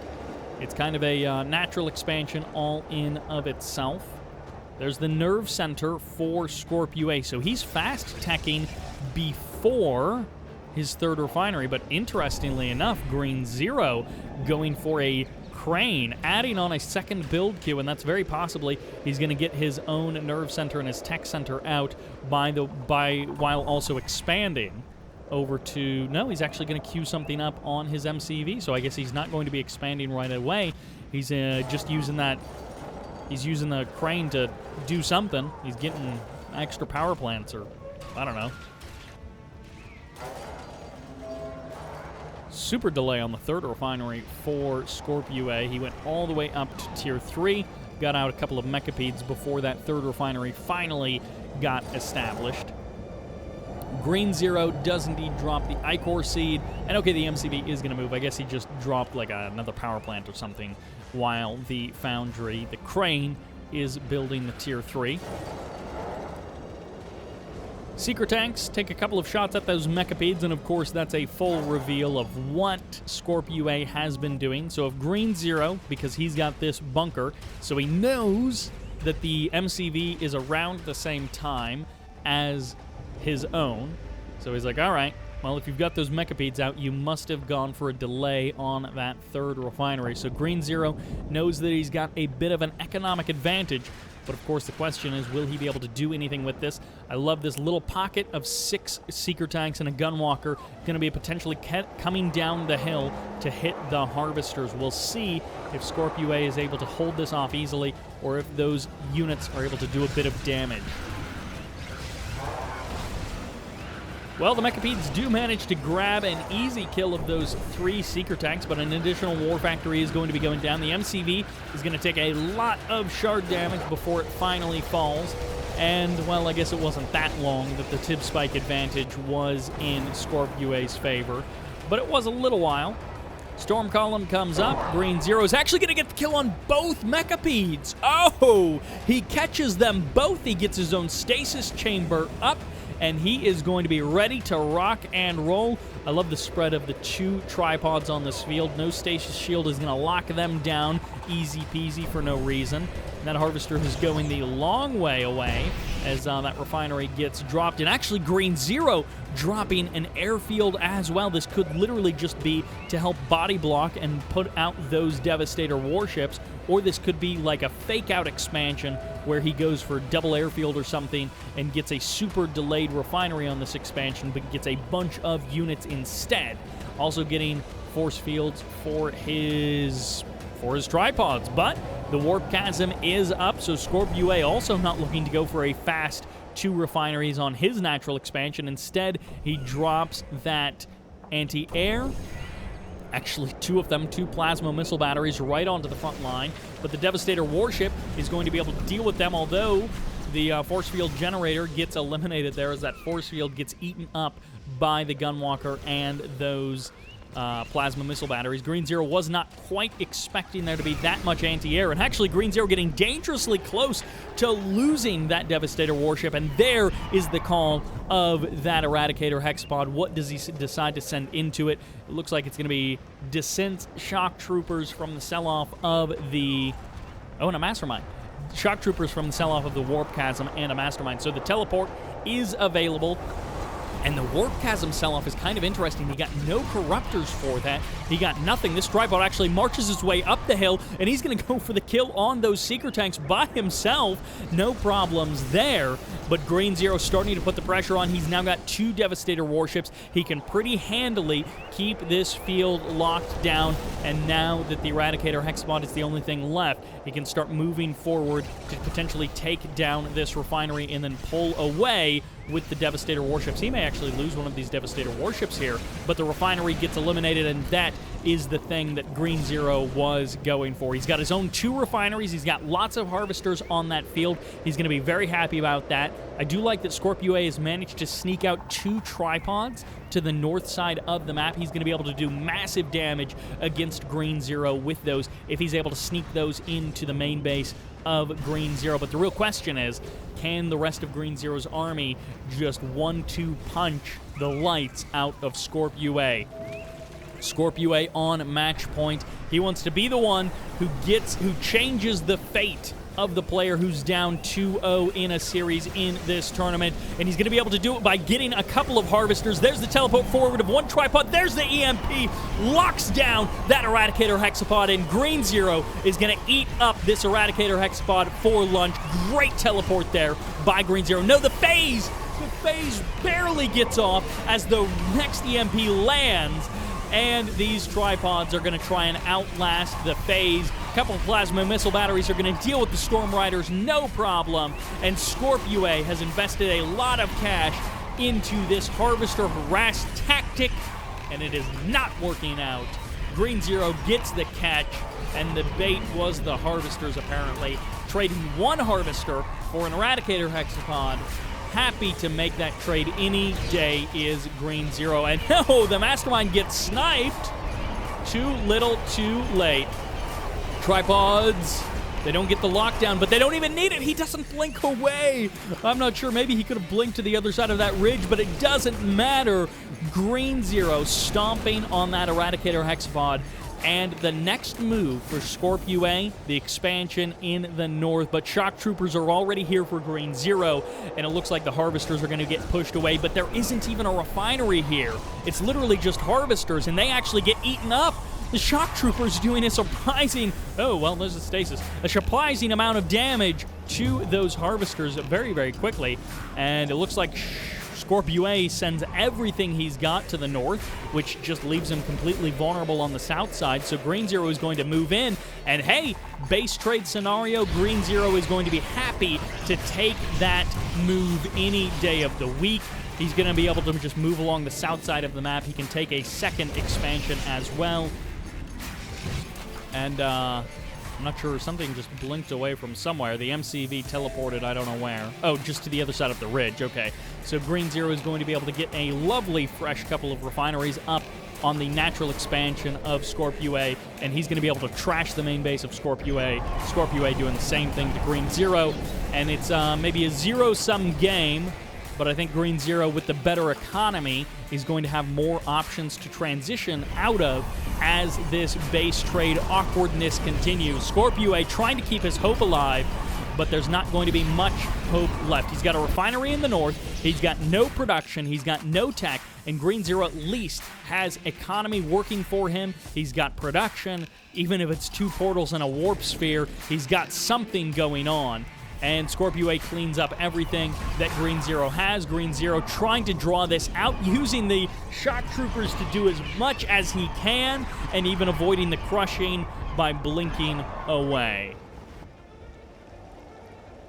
1 refinery, 3 harvesters. Green Zero, on the other hand, 1 refinery. Who knows how many harvesters, but of course he can get another refinery over here, and then he'll have actually quite decent eco, even though there isn't a lot of Tiberium left on the fields. Green Zero is in this little pocket base. He's got a Devastator warship and a tripod potentially cutting up to the north. Double portal, and the crane just to keep him in the game. Make sure that if scorp.ua needs to, he can sell off the MCV and keep his hopes alive. All right, what's your anti-air? No nerve center. No plasma missile batteries. You need something to stop the Devastator warship. You need something to deal with... Oh, one of the tripods gets grabbed.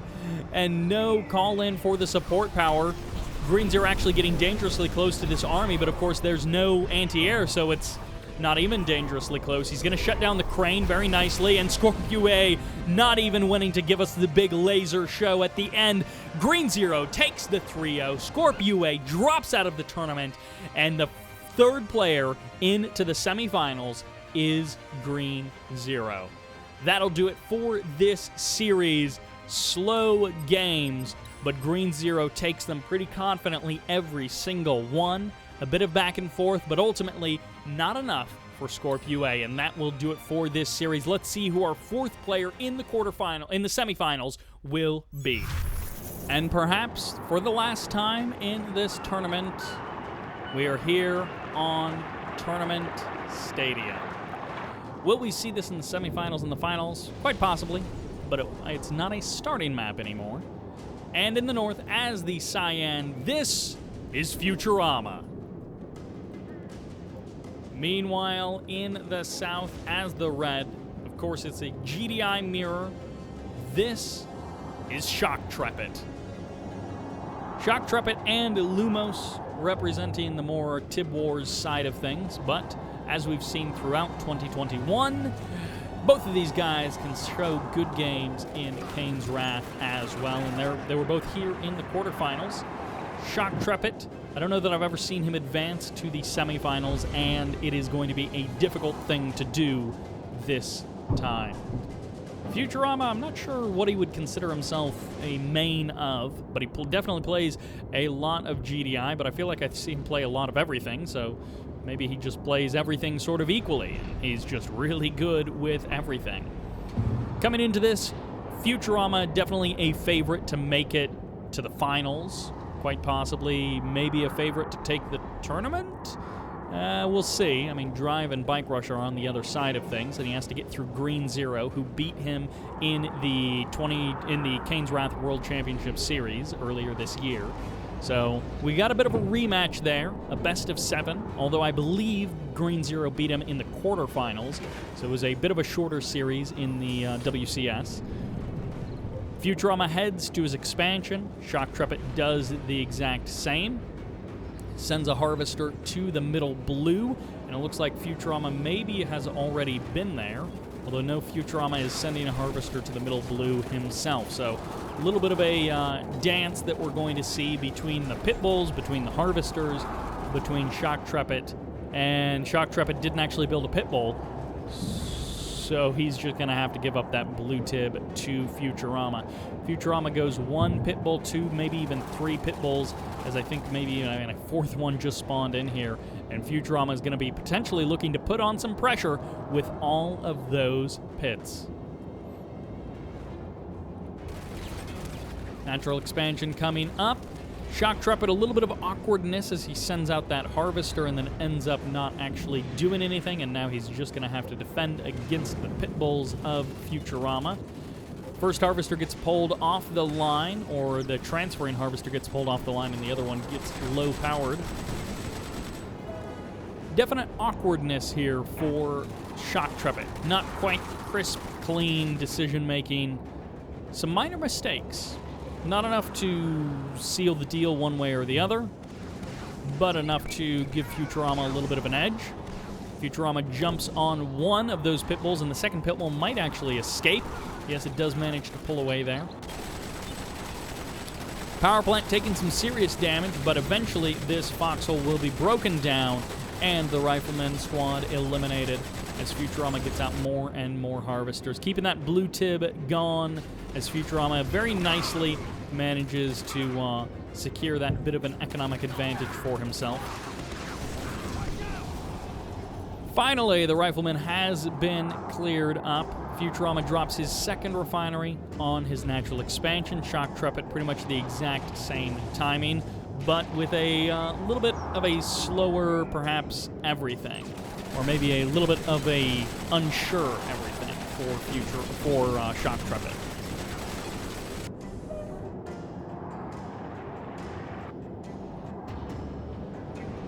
APC is going to be the follow-up, so it could be pit bulls into Pred APC. It's a double war factory, so it was the double refinery on the expansion, but now the second war factory is up before the command center, so it's not going to be some kind of big airfield play. Meanwhile, you see on the Futurama side of things, the tech is what was prioritized. So he delays his second war factory by a considerable amount, getting the command post, getting the airfield, and will it be orcas or hammerheads? I guess it could even be a fast tech to Firehawks if he wanted to go that route. But the command post is now up. AP ammo is on the way for Shoktrepet. Futurama tries to sneak in another pit bull, but it gets caught and destroyed.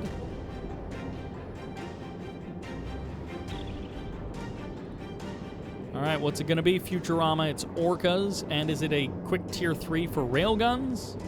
Is it into the Marv? Tell us your secrets. Orca Strike comes in, so there's the reveal as Futurama will miss the harvester by mere moments. A little bit of a juke there by Shoktrepet just to make sure. And here's the re-scout by Futurama. Orca's in the middle of the map. He goes for a bit of a peruse there, and it is going to be railgun. So this could just be a delayed Marv, maybe after the third base gets up and running. Ooh, he's just going to clean up Predator tanks. I kind of love this move. You don't always have to go for the harvesters. You can use this to soften up your opponent's tank army, and then, hey, even your rocket squads are going to get a kill on a Predator tank. No, they barely don't get a kill on a Predator tank there. but Shoktrepet is moving to the other side of the map. There's no third up just yet. It's into the Reclamator. So it's going to be Pred with railguns. It's going to be a Marv with possibly some zone troopers inside of it, and maybe a couple of engineers as well. But a couple of these Predator tanks, APCs, Pitbulls getting eliminated even by these rocket squads inside of this building.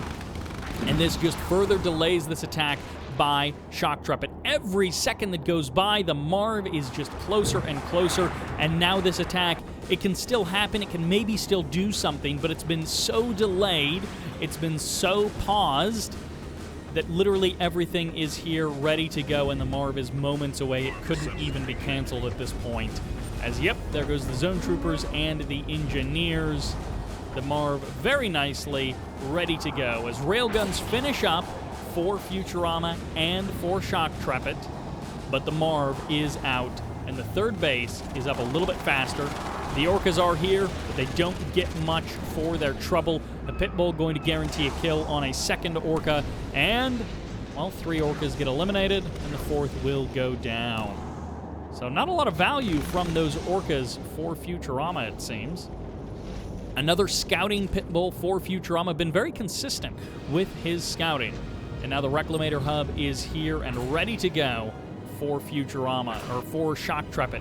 But will Futurama be able to make use of the timing advantage that he has had up to this point? Shoktrepet not willing to throw his army away, and that is certainly a good thing.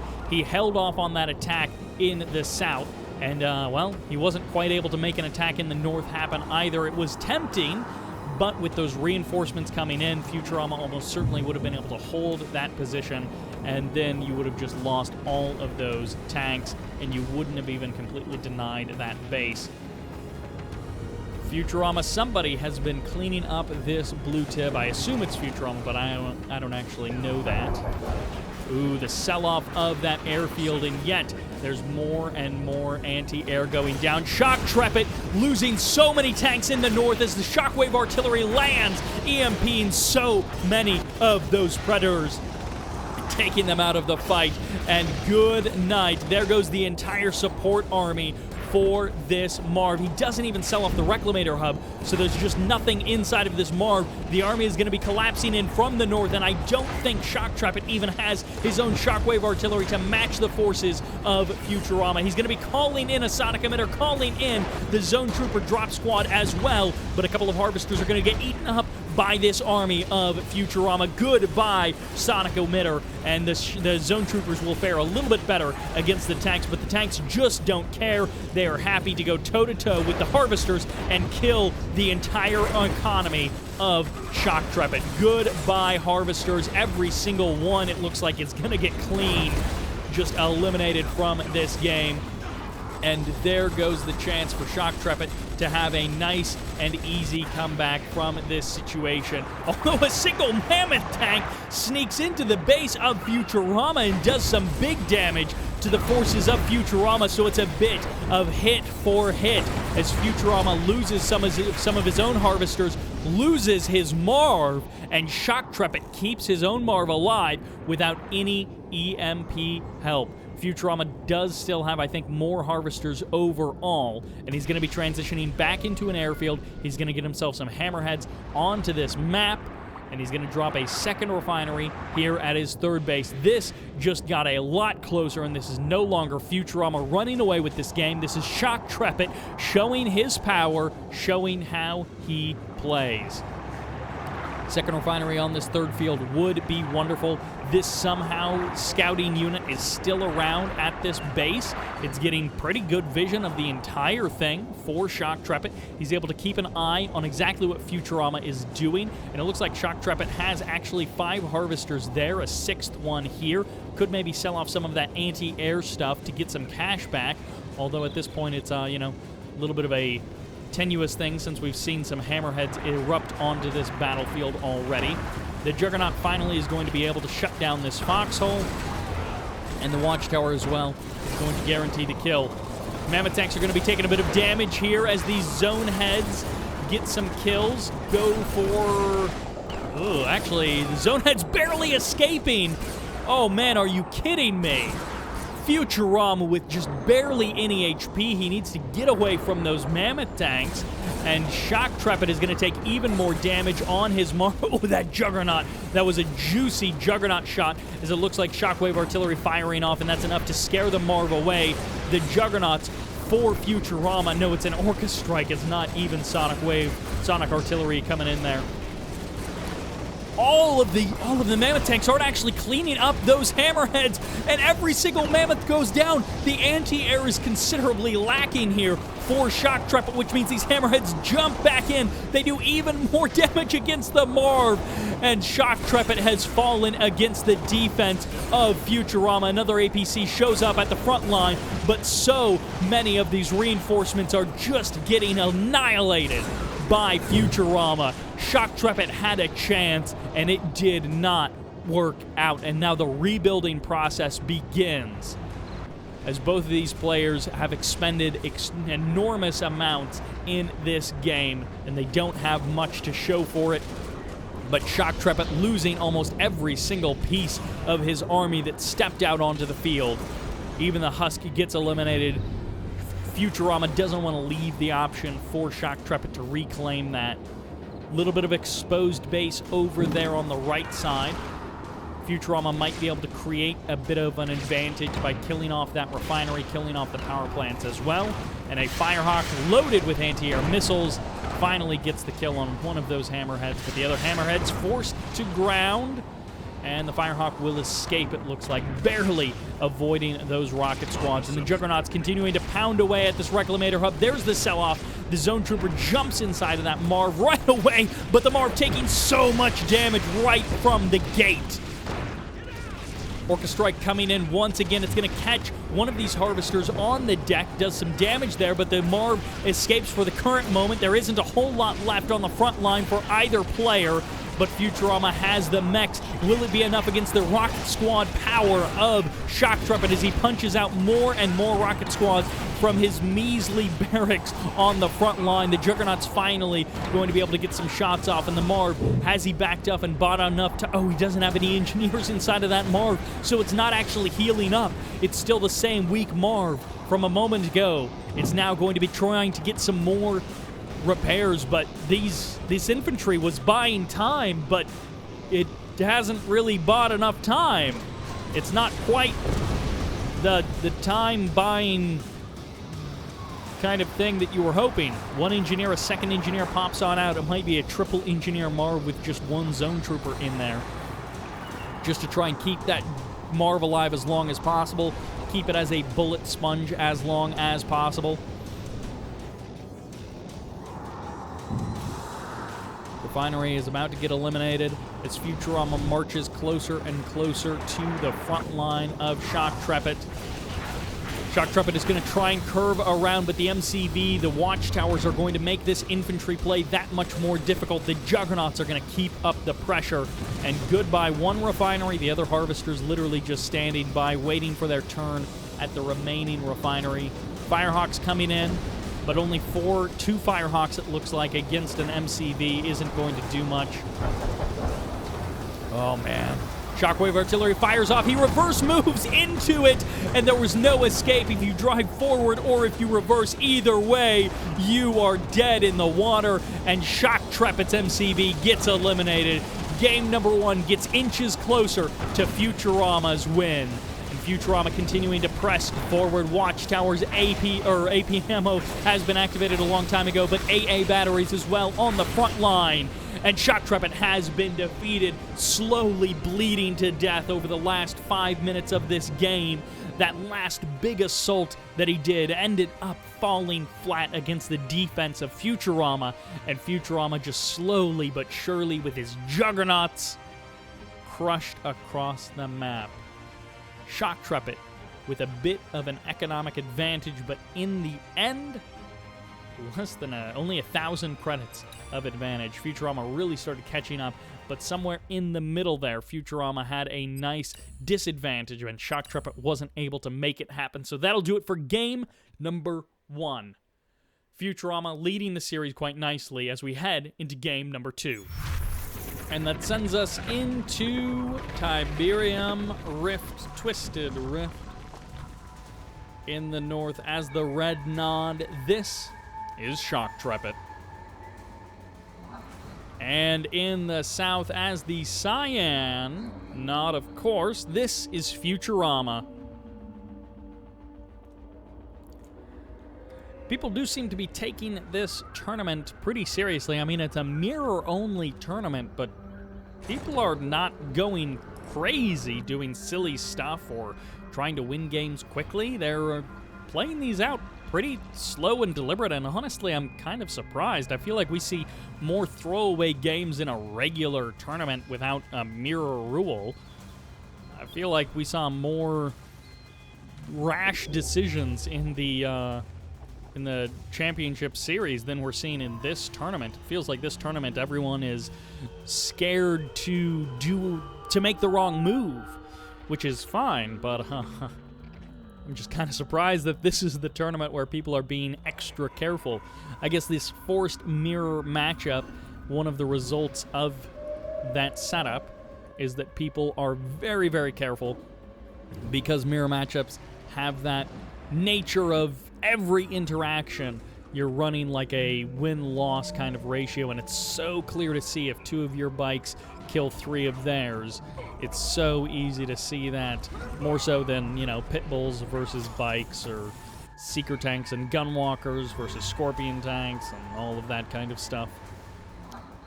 MCV packs up immediately, so the scout for Shoktrepet sees an eager-to-expand Futurama.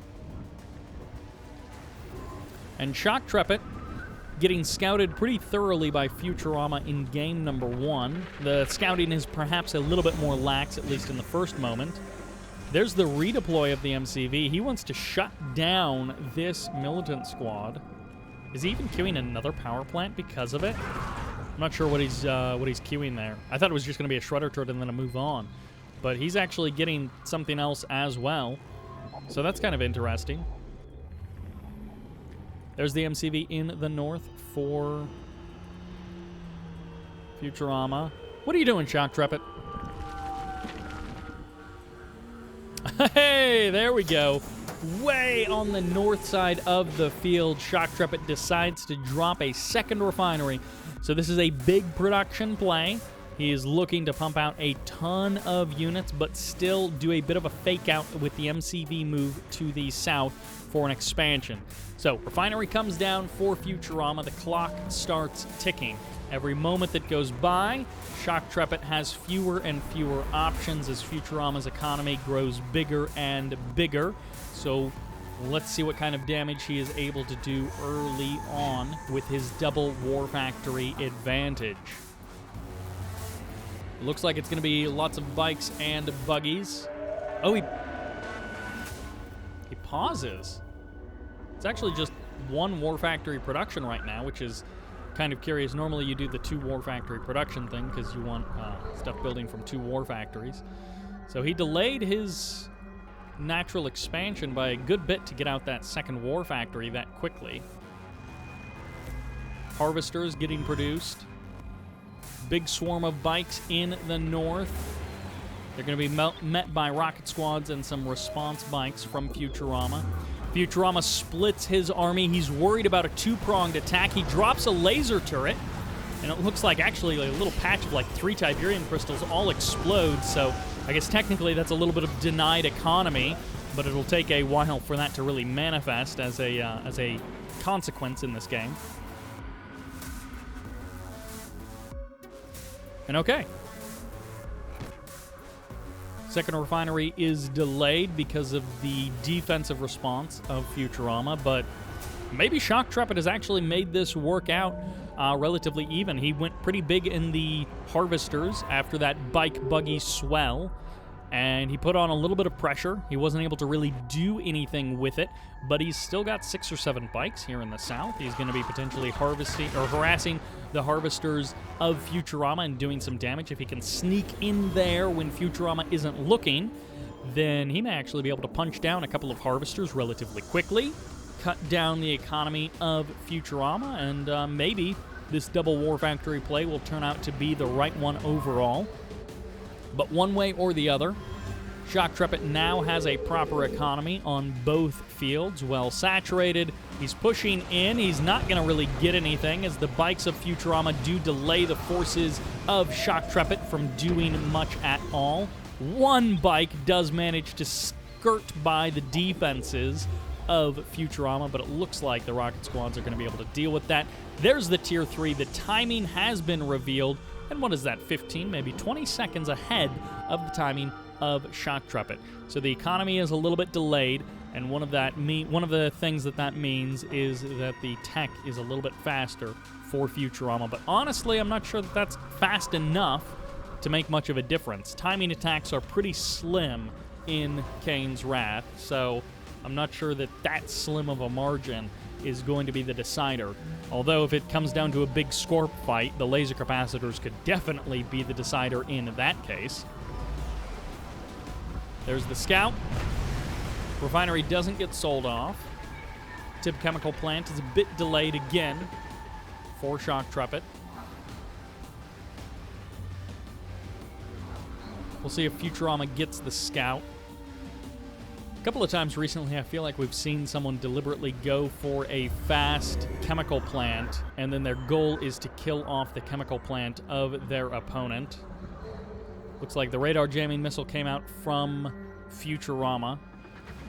Ooh, he's not going to be able to get the chemical plant. Shoktrepet is looking to go for a bit of a scout with these Scorpion tanks, and there's the laser capacitors finishing up quite nicely for Futurama. He will be able to push away these tanks, and I think he got vision of this refinery, but it's going to cost him. Scorpion tanks for Futurama are going to close in on the forces of Shoktrepet. There's the refinery. It finally gets eliminated. And, ooh, I love this little potential containment force for I guess that's actually Shoktrepet, so he's just defending. Ooh, and Shoktrepet is going to get the kill on the Harvester. Oh, man. It almost got away for just a moment there. It was getting close to escaping. MCV on the move to the third base. Not quite for both players. Shoktrepet still holding back for just a moment longer.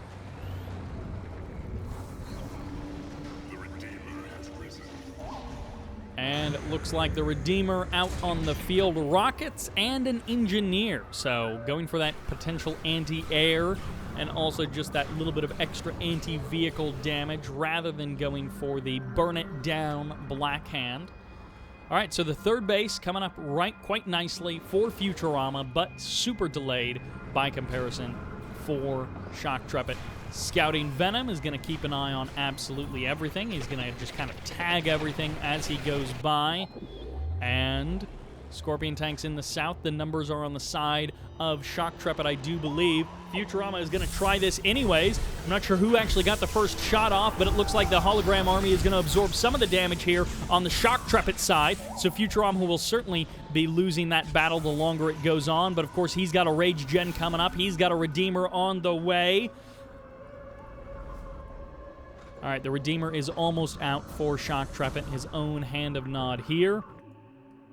And, well, I guess the MCV was actually a fake out, and actually, Shoktrepet might get some killer damage on this MCV with this Black Hand squad. He hasn't killed off the Tib Spike, but he will do some damage to that MCV. And he may actually have to hop on out of that building. Scorpion tanks taking so much damage there from Shoktrepet, or from Futurama, but barely escaping the Rage Gen there. The range, it's kind of hard to tell how far that range actually goes. And for the current moment, Futurama's MCV has escaped. That Black Hand squad did not go for the kill. It didn't jump on out of there to go for that. Instead, it's eventually potentially going to burn down that Tib Spike, but not at the current moment. And Futurama is going to jump on the MCV of Shoktrepet. All of the tanks here in the north, but the reinforcements collapsing in for Shoktrepet. Futurama pulls back, takes a bunch of damage from that obelisk, but he's going to try and eat up the Scorpions as they come in one at a time for Shoktrepet. Meanwhile, the Redeemer's still in the south for Futurama. Holding off the army again. Both players cautious unwilling to do something that's potentially calamitous. Well, Shoktrepet is going to get a bunch of free damage against the Scorpions of Futurama, but finally Scorpions do regain their composure, and there's the Redeemer way far away for Futurama. And actually, this Redeemer taking so much damage, the Laser Capacitor Scorp's in good enough numbers to actually burn down this Redeemer, and Shoktrepet loses his epic without doing much with it. He got the kill on the Scorpion tanks, and the follow-up is going to be Shoktrepet going for the kill of the natural expansion of Futurama. Futurama already starting to transition over to his third field, a little bit slower than Shoktrepet. He's already got 2 refineries up and running. The base trade is on. The awkwardness is here as both players are going to just try and go for the kill of the other person's infrastructure, while their third base will be the only thing that remains for both players. And of course the Redeemer for Futurama, because he kept his alive, at least for the current moment, although this sandwich of Scorpion tanks may be the thing that surrounds Futurama's Redeemer. Futurama losing all of his Scorpions here on the left side of the map. It's not going to be that base trade kind of scenario. Instead, it's just going to be Shoktrepet continuing to burn through some of these buildings of Futurama. But Futurama, even his buildings are going to largely survive, as the Redeemer will be able to eventually clean up these Scorpion tanks. The refinery goes down, but the MCV isn't that far away, and it looks like the power plants may actually survive this little tussle with these Scorpions. So no, the awkwardness does continue a little bit, but now Futurama is finally established at his own third base. He's got those Scorpion tanks rocking and rolling over there for defense, but he's going to be losing a Harvester as Shredder Turret goes down. I'm not sure what the hope was there. No Confessor Cabals to throw their confusion grenades at those Scorpions and cause them to attack each other. Shredder Turret does get deployed there. I think that's what Futurama actually wanted to use it for. And finally, Futurama will clean up these Scorpion tank forces, but neither player is particularly close to being able to take this game. Both of them have had some awkward trades and engagements. Futurama certainly has the advantage with the Redeemer, but we've seen Redeemers get melted, and if this Redeemer steps out on its own, thinks it's real fancy, thinks it can just rage gen down an entire... Actually, it might actually be able to rage gen down this infantry army. There is not much in the north here for Shoktrepet. Yes, he does indeed have some infantry, and he's got some nice economy rocking and rolling, but Shoktrepet doesn't actually have much of an army. He is going to be able to buy enough time to get his own Redeemer out with the stealth generator there. He's going to be able to get his own Redeemer out, certainly. But Futurama actually has maintained a decent number of Scorpion tanks. He's got his Redeemer still. He didn't have to rebuild that engineering facility, and he didn't have to rebuild his Redeemer, so he saved cash on that, and he has been spending that cash on Scorpion tanks, and now he actually has enough to burn down this natural expansion. He's going to be able to go toe-to-toe with the forces. Oh, well, maybe not now that some obelisks are coming up for Shoktrepet. The Scorpion tanks back off. Shoktrepet holding the line in all locations. He's managed to hold on to all 3 of his fields, and that is actually pretty impressive. There have been some attempts for Futurama to try and break the front line, but he has not been able to do it. The Redeemer creates a bit of a point of focus in the north for both players. Long time that this Tib Spike has been cranking away for Shoktrepet. He's at least got that advantage. 3 power plants, pretty vulnerable here. Maybe even 4 power plants in a war factory. Obelisk does get established here, but not enough electricity to actually knock down that obelisk. Rage Gen fires off, and this infantry army will start to shred itself. Some nice bits of damage there for Shoktrepet. And Shoktrepet has carved out a spot for himself in this game. It was looking dire a couple of minutes ago, but he has found a bit of a spot, and he is ready to go toe-to-toe with Futurama, even getting his own chemical plant up and running. Whether it's Tib Vein or maybe even just Seed Tiberium. to establish his own, to keep his own economy online, which is exactly what it is, then that chemical plant is definitely worth it. He keeps it around just in case he has an opportunity to maybe snipe a refinery or something. I think he's hoping to see a refinery with this militant squad, but he won't quite get it.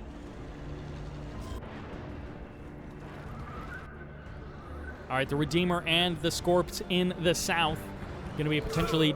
he has 2 operations centers. I guess he built a backup at some point, and then the first one never ended up getting destroyed, so now he's just got an extra operations center. Sells that off. Air tower in the north for Shoktrepet, and Shoktrepet going to be turning south with his own Redeemer. He opted for the Black Hand inside of there. Those mines get cleaned up, but honestly, they didn't do really any damage to the Scorpion tanks. That was almost a visual glitch there nearly happening. The Scorpion tanks, they're starting to attack each other just for a moment as the Scorpion tanks for Futurama showed up. Venom's now here for Shoktrepet. 6 of them reveal themselves, and that's not actually that impressive of a force, that scary of an army. One refinery gets cleaned up as the scouting, I think, hologram harvester. No, that's a real harvester. Futurama has reestablished his MCV over at his main base. Shoktrepet and Futurama both so cautious here in game number 2. Shoktrepet does not want to go down to a 0-2 situation. And Futurama certainly doesn't want to turn his 1-0 lead into a 1-1. The Venom's nearly getting the Harvester, and they do get the kill on the Harvester as the buggies are going to be able to take a couple of shots. And Shoktrepet might be able to finally jump on this Scorpion tank army. The Redeemer from the right, the Scorps from the left, and Futurama is just going to try and cut and run, not even face the army, just melts an obelisk as he drives right past mass numbers of Scorpion tanks. I think set to auto attack as they're going to burn down a couple of these power plants as they just drive on by, and the MCV going to be taking some damage as well. But ultimately, the Scorpion tanks narrowly avoiding a total destruction as the Redeemer and that infantry army was looking to close in from one side. The Venom's coming back in to support the army of Shoktrepet, and Futurama is going to have to make one big stand against Futurama, or against Shoktrepet, and it's going to come down to this fight with the Redeemers coming in against each other. Where are the Venoms? They're off somewhere else, coming in now from behind as the Redeemers both fire off their Rage Gen, and the Scorpions show up for Futurama, but not so much for Shoktrepet. The Venoms trying to soften up the Scorpions of Futurama and allow Shoktrepet to get a confident win against those forces. Buggies here to act as the anti-air, but they're pretty slow at clearing out those Venoms, and 3 or 4 Scorpion tanks getting routed the wrong way, away around the rift. A bit problematic. Does he actually have EMP coils? No, he does not. So he can't actually lock down that Redeemer. That is one thing that we are missing from both players, is neither one of them has a way to lock down that Redeemer, and both players extremely cautious with these engagements. Shoktrepet feeling dangerous even though he had the Venom advantage. Didn't want to commit to that attack. Goodbye, Harvester, as the Venoms now turn south. This MCV has been here, but it hasn't really been able to do anything. Scorpion tanks taking a couple of shots at themselves, but overall they might be able to jump on the Redeemer. Once again, the Rage Gen wasn't enough, and Shoktrepet, Bane detonation going to be saving him. Oh, Futurama losing everything as the bait works. And Shoktrepet, with game number 2 in the bag, takes us to a 1-1. And that is actually it for this video. I know it's a best of 5, but apparently Futurama just left the tournament after game number 2, so the score was 1-1, but Futurama apparently left. I guess he was tilted? I don't know, but Futurama didn't play the rest of the series, and I guess that means, by default, Shoktrepet advances. It sucks for the tournament, and it sucks for the people that Futurama beat in the earlier rounds of the tournament that he just up and left like that. But I guess that's what happened in this particular event, and so Shoktrepet goes on to face Green Zero in the semifinals. So thank you all very much for watching. I hope you enjoyed it, and this is Sybert signing out.